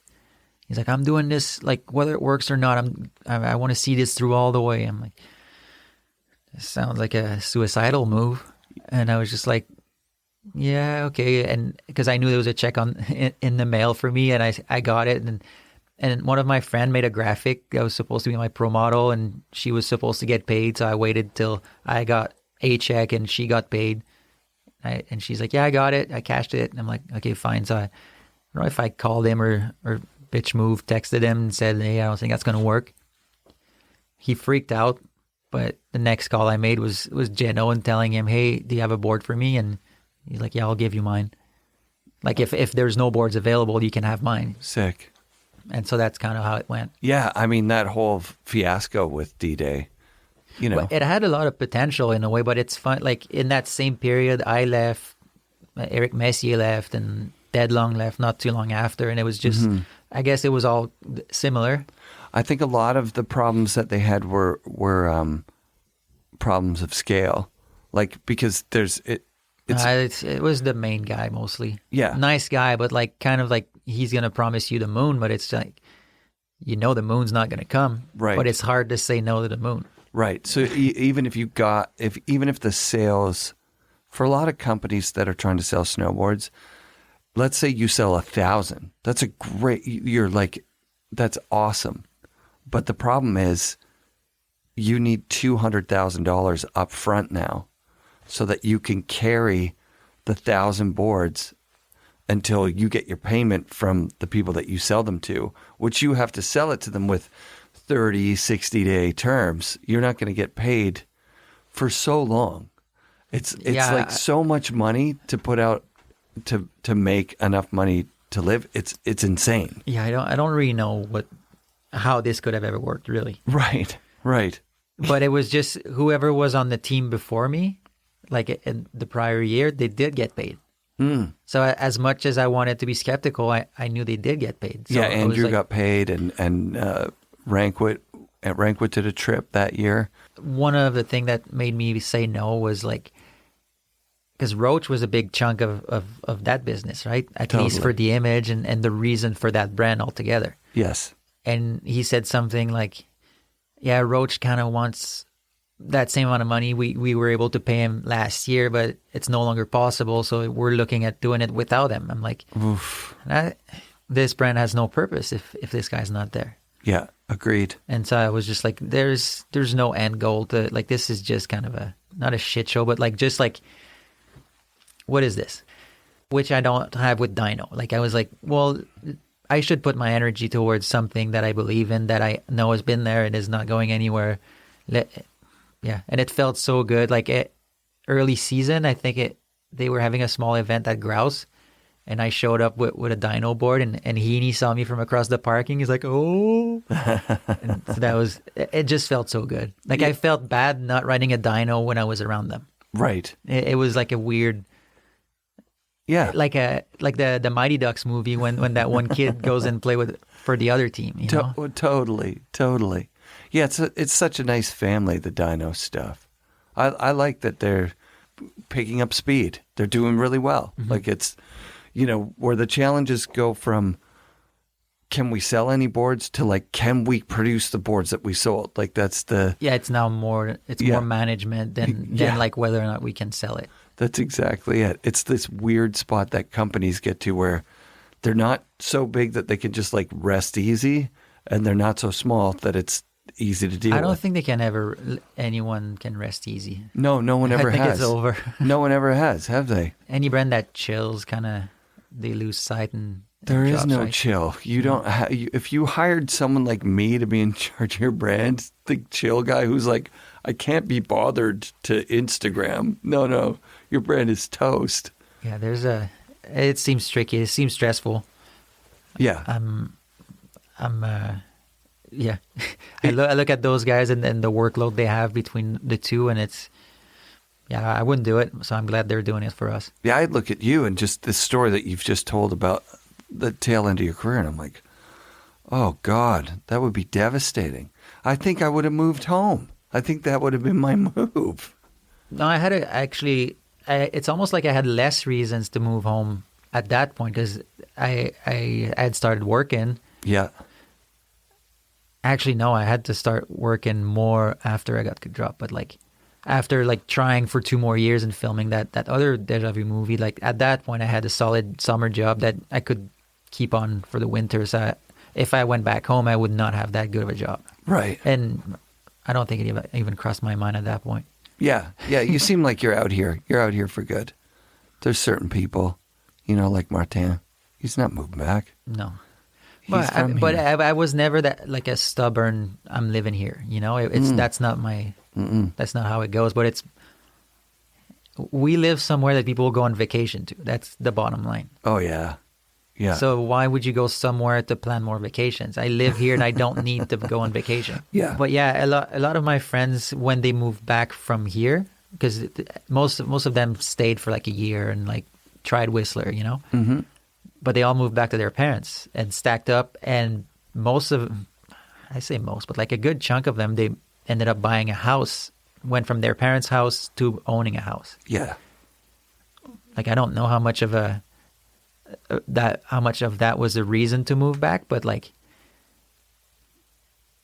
I don't know. I wouldn't mind living with my parents, but like, I want to live where I want to live, and then Same. I always made it work. I made it work when I made no money, so of course I can make it work now. Right. And while I'm there, I'm like, yeah, I guess there's a way to make it work and be very comfortable and very happy through it. But then I come back, and I'm like, okay, no, this is why I live here. I've never, gorgeous. Yeah. I've never come and beyond it. There's a lot of aspects to this, but like, yeah, I come back and I never felt like this was a mistake. I would agree with you on that 100%. Yeah, it's not a mistake. This is such a sick place to live. And I think my parents understand it as much as they don't like the reality of it. Yeah. They've come and visit a few times now, and every time I send a photo to my mom, she's like, man, I want to go back. Yeah, sick. So they know, and I'm sure if they could, they would be here in a way, right? Yep. But so just for that, for all the people I know that wish they had, I don't know, in a different dimension, been able to do it, you know, like, so why don't I do it for those who chose otherwise? Oh, totally. I agree with you there. Totally. We live in such an incredible zone. I think the first time that I was sort of exposed to how actually awesome it is was Brian Iguchi did like a avalanche training class. He made a slideshow on his laptop, and he took it around to different Volcom dealers. It's years and years ago. And I was like, ooh, you know, I can't wait to go to Jackson Hole, right? Like, it's awesome. He's like, dude, the snowstorms you guys get here are like crazy. Like, Jackson can be bony for a long time. Like, and you know, 2 weeks with no snow, it's sketchy there, you know? Whereas out here, we fairly consistently, you know, touch wood, get good storms and deep storms, and there's a lot of mountain ranges. There's a lot of terrain just so close to where we are. And even like I haven't traveled that much, but traveled to nice places, and every time I come back, whether it's the riding or just the overall impression of where, like, I love Japan. And I want to stay longer when I'm there, but every time I come back from Japan, I'm like, this is a pretty good alternative, you know. Like, I'm fine no longer being in Japan. Yeah. Or same for Utah. The powder in Utah is crazy, incredible. But then you'll go to Whistler, and because the way the terrain is, you're like, this is it. Or like, I can have many examples, but like, after traveling to the greatest place on earth on many aspects, whether it's the Alps, Japan, Utah, Colorado, maybe not Colorado, but you're like, Tahoe. Tahoe's one of those places. It's one of those places I did not go enough. Yeah, that's rad. One of my very first trip ever was in Tahoe, but it was in the spring. Oh, where did you end up riding? What's North Star? Quite a bit, yeah. Yeah. It was a sick park back then. There's a lot of spots down there. It's insane how big that zone is. Yeah, you had it good last year. I lucked out. Early season, because everybody was back here just like waiting for snow to fall. And I just wound up there when there was good snow. It was awesome. Yeah, I got to ride Snowbird too. That was so much fun. It's such a trip. Like, snowboarding is for the snowboarding. That's always been the thing for me, is like, well, the whole reason to do it is to snowboard. Like, video parts, I can imagine, would be stressful and a lot of hard work, but in between you get to snowboard in all these rad spots. Like, that would be the best part of it. I find that even through our conversations we end up talking about the industry so much that it's almost like that is the core of it, but that's so not the core. Totally. I want to compare it to like the planet, how much we consume music. We all listen to music. We all, like, music is essential for a good chunk of the population. Mm-hmm. But most of us aren't musicians. So if bands only made their video for their songs for other musicians, like showing technical whatever, or all their videos were explanatory of how they made the songs, they would only get the super nerds music people, that are going to music school and all that. And in a way, I think in snowboarding, we get caught up in speaking nerd language and like industry language that doesn't apply to, I don't know what the percentage will be. Let's say half of the people who actually buy the snowboards, we don't speak to them enough. Absolutely. In a way, like it's, and I don't know if, I don't think I'm any better, but I've, aside from my friends that turned pro, I have always lived with non-professional snowboarders. Once they all moved out, I lived with regular guys who snowboarded every day. Yeah. And to hear what they liked in any snowboard videos, who their favorites were, what kind of trick, what kind of board they wanted to actually buy next year because they just watched so-and-so video, was so different than what we in our pro gang or like industry people, what we thought was rad and who would get talked shit on, was so off that it's like, again, I shit talk Colorado, but for a lot of people, that's gold, you know? And the scene there is very unique. And the snowboarding industry love to shit talk what they see out there because it's so, it's unique. It's different than Salt Lake. And this, so I don't know. And for whatever reason, like someone might have a good reason, but there's a lack of like eye to eye communication with what they're after and understanding what they do. They don't care about really what my sponsors were, Sure. In a sense, like it's much more like how much snow it snowed last night rather than what's the new what board JV's riding next year, at this point in I'm time. Curious. Do you have any idea? I know. You already know. I was told something. Yeah. So it is what it is. You'll tell me off mic? I'm excited. You don't know? I have no idea. That's funny. Yeah. No. I thought you'd be in the know. No, man, I'm not really a part of the industry for real. Like that's great. You know what I mean? I really am not. When I go to things that are happening in the industry, especially in Vancouver, then like I know people there. I love those guys. It's great. The industry's awesome. But it's in Vancouver, or like because we're talking local. Mm-hmm. For you. You've been around for so long and I think there's a part of it that's industry, but in the end, it's the culture.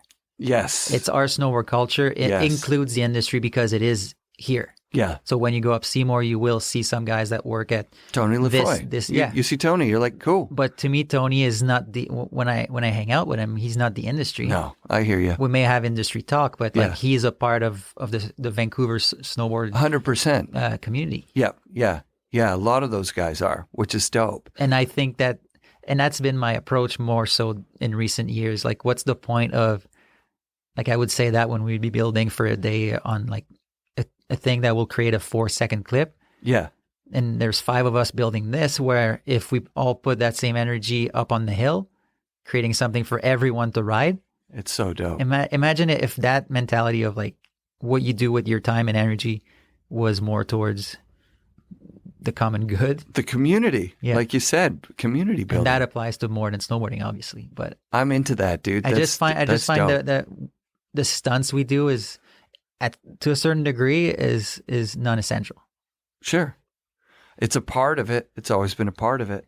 But it's like, we have to look elsewhere. Yeah. If we wonder why we're either declining or not growing as much as we would wish we did. From a guy who rides, I think it's always growing too much. It's like there's too many people on the hill. Like for me, I'm like, it could shrink. It would be nice if it shrank like by 50%. But sometimes I wonder if it's growing the traffic. Of course it is, because we notice it. Yeah. But is it growing the community and the culture? Because it seems like snowboard events, when they did happen, don't bring as many people. So it's true. Like there's a good amount of people who do snowboard, may own a season's pass, but don't identify as snowboarders. That's true. And I don't know, maybe it doesn't matter, but that's what I grew up on, and I loved when I see it, I love it. Yeah, I agree. Well, you've aligned yourself with some community guys. You know what I mean? Like people that are big into the snowboard community. I think that's cool. I think not just cool. I think it's admirable. I when I'm riding Ben Bilocq hit at Seymour, I feel like I'm a part of something. It's dope. But that's because I rode someone else's hit before, and I was like, okay, I guess we can do it here. Sure. And yeah, and yeah, Seymour kind of plays a big part in how I see it. Like just through the events, in like whether or not I was involved, just seeing it and being like, oh, this is how it is. When they had rail jams and always had hot dogs there. Yeah. Like Stepchild was doing that quite well. Dino was doing it, and 32 and all the Time Bomb guys. Like there was a way of celebrating snowboarding on like a monthly basis or even a weekly basis sometimes. Yeah. That is missing. Yeah, the Tuesdays, the free women ride Women's Tuesdays. Day. That was so awesome. I never went. It was so good, dude. I guess it wasn't for me anyway. It was hot dogs. Yeah, no, but it was just like the community was out there.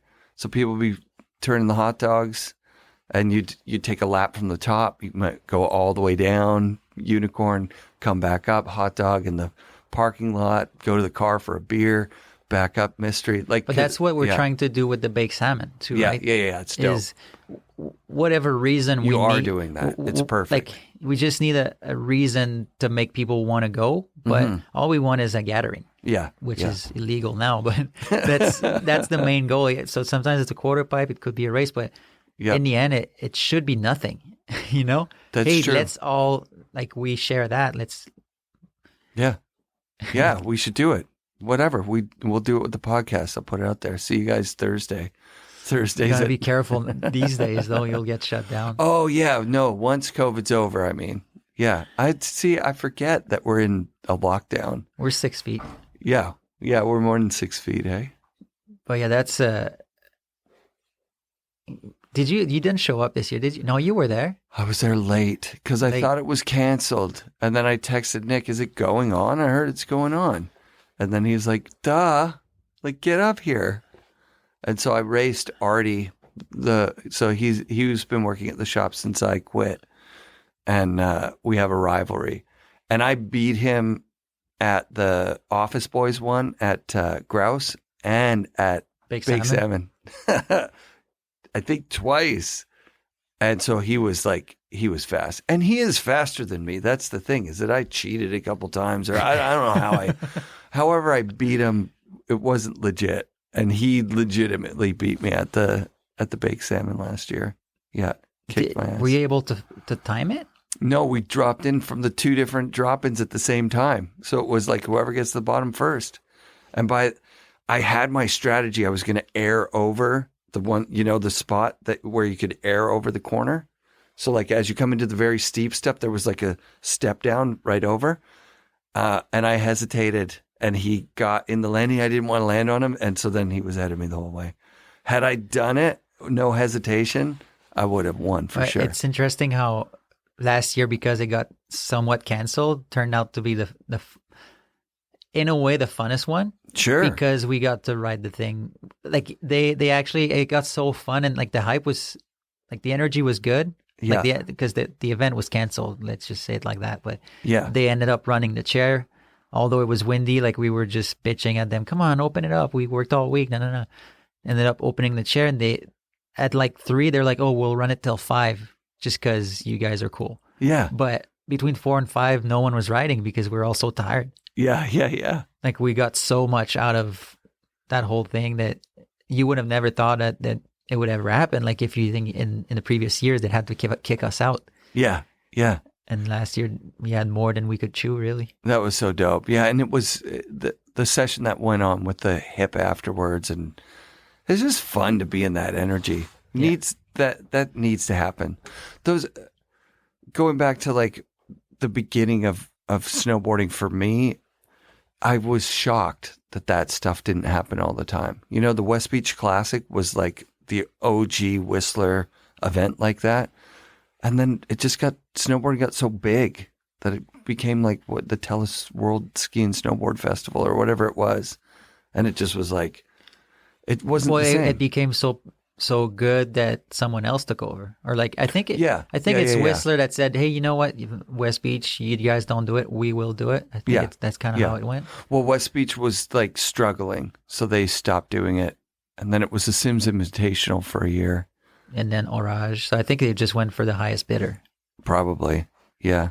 But that's beyond my pay Well, grade. yeah. Being involved in, there was an indoor quarter pipe in Vancouver one year. It's gnarly. Was that the one Guy Deschamps won with the Air to Fakie?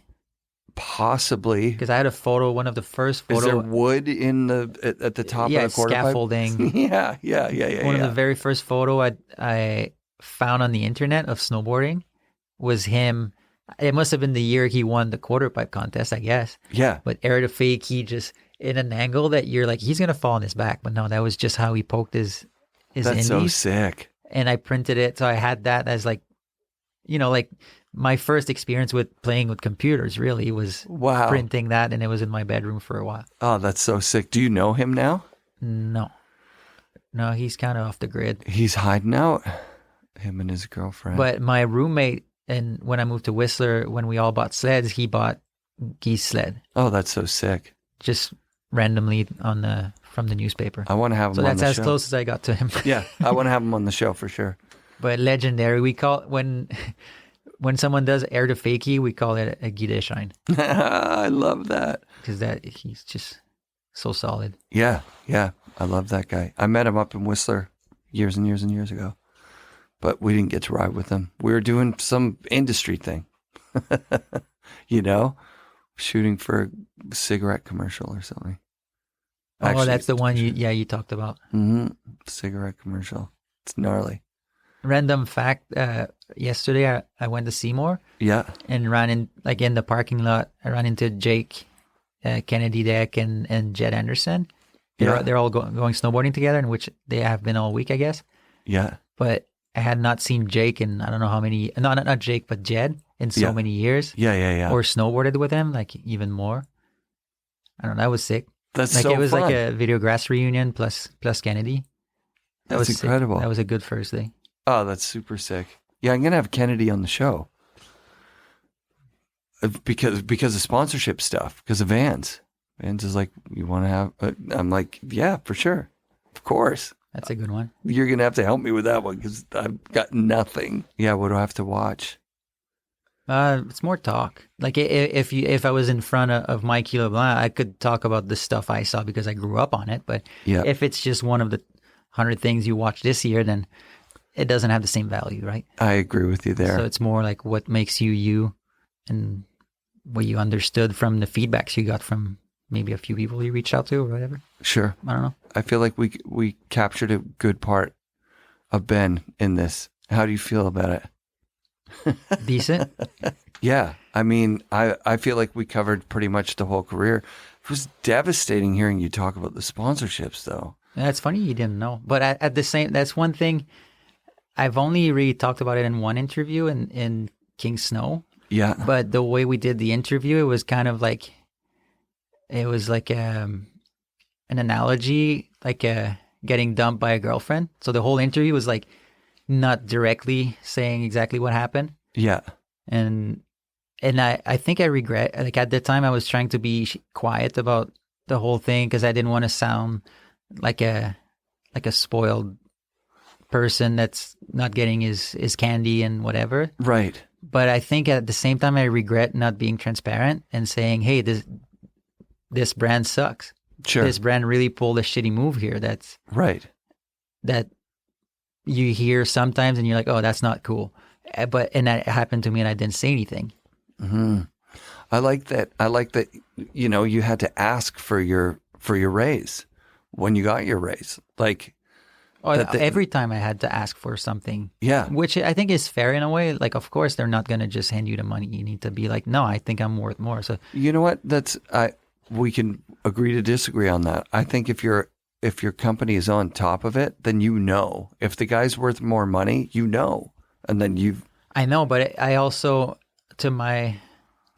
this didn't help me, but I also never tried to make connections with other brands and see what else was out there through my whole career. While I was getting paid, I was just like, no, that like I actually like Nitro. I want to stick around. So I never covered my back. So, and maybe they knew that in a way that, oh, we don't need to give him more because he never said he had a counter offer anywhere else. Right. And I guess that's just business, and that's fine. It's like any job. If you don't ask for a raise, your boss isn't, unless he's scared you're going to leave, he's not going to run after you and offer you a raise. It's a strange dynamic, isn't it? You know that Bo Bishop is a global AM? Like, I was like, what? Seriously? They'll never turn him pro. Why not? Because that's how they do it. I want to start a petition to turn him pro. Like, it's so silly. Why wouldn't you not? Like, he's as pro as any of the guys that he rides with. Just look at, I mean, if we want to get back in the industry, just look at Canada in general. It took Belzile 15 years on K2, I think, to turn pro. There's no Canadians on 32 pro team. Where if you look back in history, like they had a lot of big names.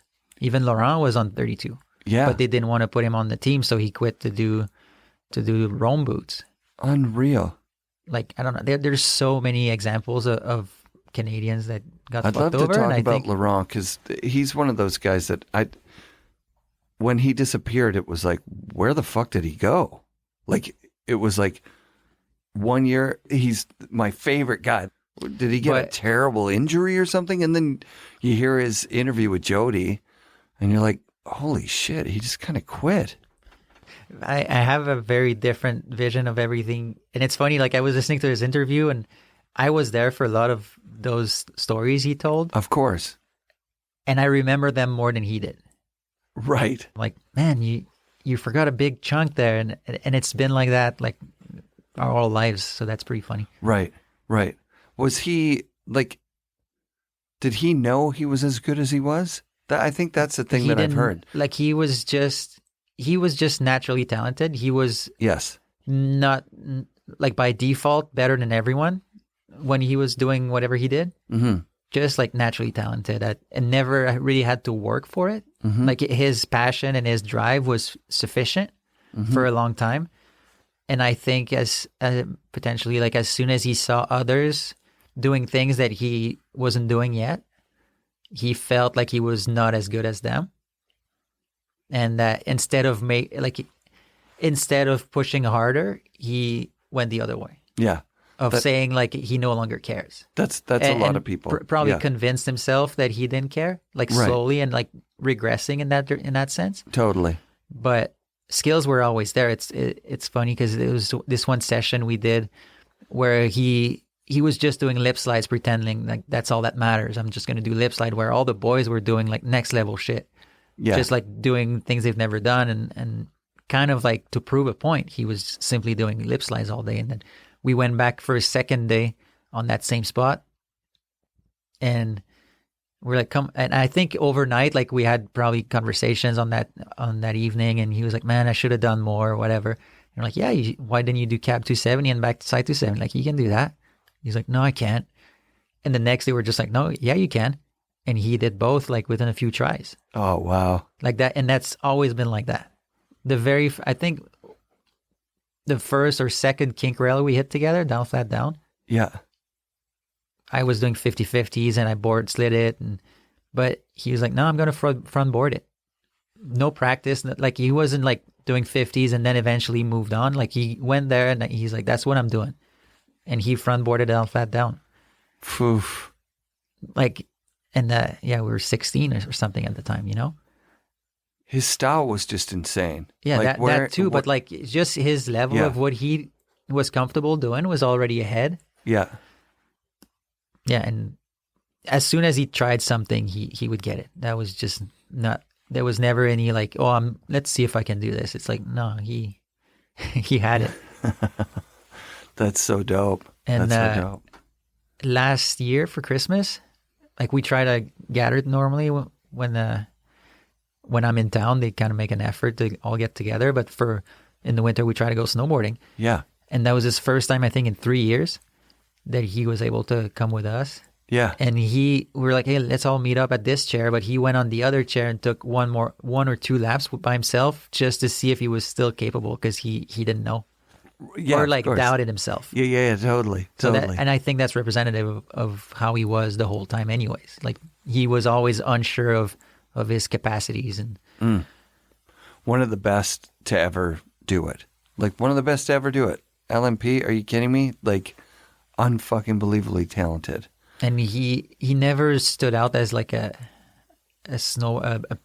jump guy. But Right. And the funny thing is, like, we grew up snowboarding with helmets, and when we started filming for Sugar Shack and like being on Rome, the rep said, if you guys wear helmets, I don't think it's gonna make it in the movie. Wow. So we started taking it off for certain things, but for me, like between us, we were just like, if we're jumping, we're gonna wear the helmets. Yeah. And he just slowly just didn't put the helmet back on, and also avoided the jumps. Interesting. And so which way was it? Was it that he didn't want to jump, or he didn't want to accept to wear the helmet? I don't have the answer, but like that was progressive, obviously. Yeah. And like he's much better than me at jumping. If he had ever actually put energy towards jumping, like he'd be as good as anybody else that we know that is a good jumper. Unbelievable. It's that evolution versus progression thing. Yeah, You know? his evolution was not always progressive in a way. Right. But within the street area, yeah, he was. But yeah, as soon as like he actually pulled out of snowboarding because he was having kids. Mm-hmm. Obviously, that's a big thing. It's huge. And I don't think he wanted to do it halfway. Yeah. And obviously, seeing like things decreasing, like pay cuts here and there, like nothing major, but like instability in the industry, right? Like, yeah, what's the most stable future, the snowboard thing, or trying to move on? And really, like, you have to have the personality with it. Mm-hmm. But I don't know, like, I think also it's normal at a point that you may feel like you've done what you had to do, right? Right. I achieved all my goals. What else is there in that snowboarding platform that I want to achieve? Like maybe he had done what he wanted to do, and everything else might be a little bitter because it's redoing it or feeling like you're no longer as good or whatever it is. Like, it's normal to have different interests and want to push that at some point, right? Absolutely.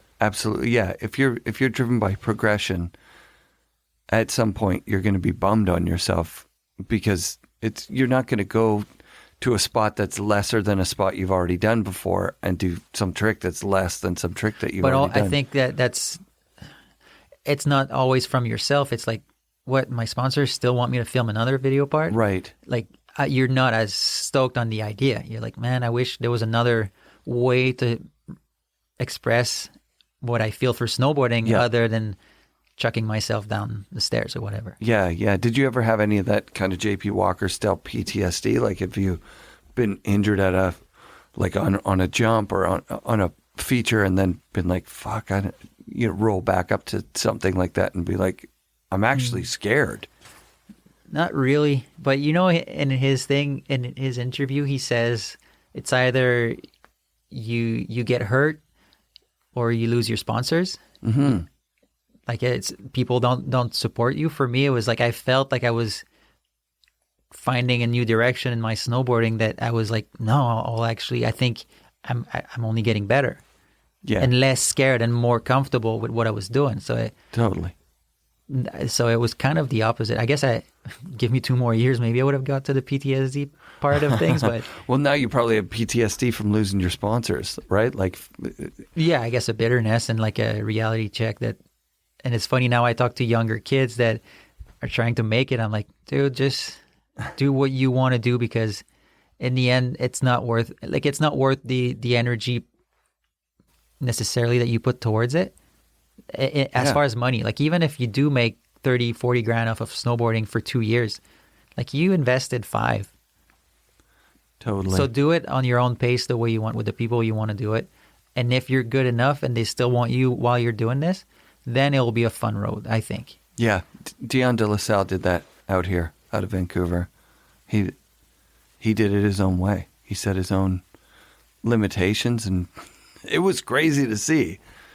Because at that time, it was just the Wild West. You know what I mean? You sign a contract, it was more on your, if you had a big personality, you could sign a big contract, and then not even have to do anything. Look at Brushy on Ride.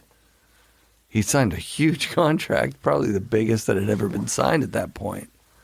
And then he didn't really do anything. It was a little late for him.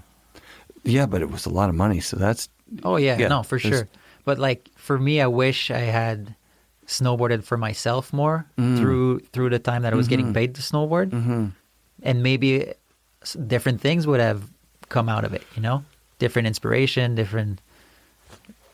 all those things. So, and I think that's my biggest regret more than anything else, really, is to not take that. Like, I was telling Jake yesterday how up until like 2 years ago, I never went up sledding just for fun. When we went up was for filming. Right. And so you never get to enjoy, you never get to practice, you never, like, you skip so many steps, really. Like, it's kind of ridiculous. Yeah, I hear you, dude. It's pressure from the industry, pressure from yourself, right? Like, mostly, I think. Yeah. You think that's what they want because it's not written down what they want. Right. You got to make it up. That's where I'm at with this thing. It's like, I don't know. Yeah, it's freestyle more than we think, basically.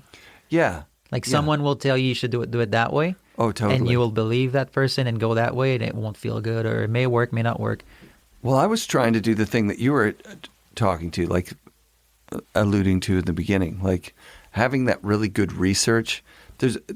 It's really fun to listen to an interview where somebody knows something and pulls it up, and the guest is like, "Wow, you did your research, man."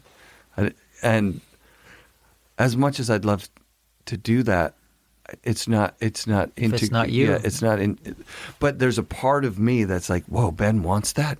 That's the best way to do it. I got to start doing it that way." No, what I said was that's something that this guy's bringing up. Sure, and sure. I think that's his recipe, and that's why I appreciate it. And for the same reason I appreciate, different things, and that's why there's room. That's why there's room for many podcasts. Really, there's so much room for, especially on podcasts. And then the same thing goes for pro riders. Yeah, exactly. It's like, you know what? The thing that I love about your crew the most is the idea that you held each other to this really high level because you saw the potential in each other. Like when you're talking about LMP, you admired his riding. He was better than he thought he was. It's crazy. And then Louis, it's like, holy shit, And you, this exact same. And so, like, going all the way back to Etienne, just holding yourself to that higher level. Like, oh, you feel that? When you're not on point with your trick, you can feel it. That's up to you. Nobody else is going to tell you that. But then you guys had a crew that we did say it. Yeah, and it hasn't happened very often. You know what I mean? It hasn't happened in the industry very often. Yeah, there's, as much as we may think that there's a lot of shit talk on, like, the message board, there's not much truth telling in person. Absolutely. In general, like, absolutely.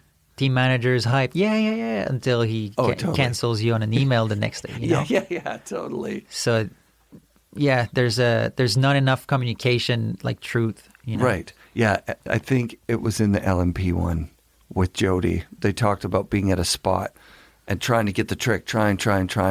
And then all of a sudden your crew starts, like, clapping a little extra loud, even though you didn't get it nailed, because they just, like, want to go home. You know what I mean? Like, yeah, that one was perfect. Yeah, that's horrible. That's, like, it's mean is what it actually is. But also that there is crews when you're not with your core crew that they think that you should be hyped on that. Or they just want to be nice, but they don't know what you're actually trying to achieve. Absolutely. Yeah. Well, I'm super psyched that you did the show because I've been after you for a couple of years, and I've been watching the way that you snowboard in the world, and it's inspiring. It's dope. It's always a good day if you're up there. I'm like, yeah, nice. Ben's ripping. I appreciate that. But I just thought that the more we know each other, actually, the better the interview would be. Sure, man. Yeah, this was super fun. I'm really, really hyped on this. Thanks for dinner. Thanks for coming down. FNRad shoutouts this week to Ben Bilocq. Thanks for doing the show. And thank you, Dinos Will Die. Dinos is a Vancouver-based snowboard company with super fun shapes and graphics. Please check them out at dinosaurswilldie.com. Special thanks this week to my old friend Dustin Varga for working super hard on a 2-year video project in Jackson Hole. It's called Hive Mind, and it's up on YouTube right now, so please look it up. It's a trip, and it features his next-door neighbor, Travis Rice, plus Lance Pittman and some aliens, featuring music Dustin composed. This art piece is a fun one. Hive Mind on YouTube. Support snowboarders who snowboard and make art. And be sure to come back next week for another episode of the FNRad Snowboard Podcast, presented by Vans and brought to you by SIA Productions.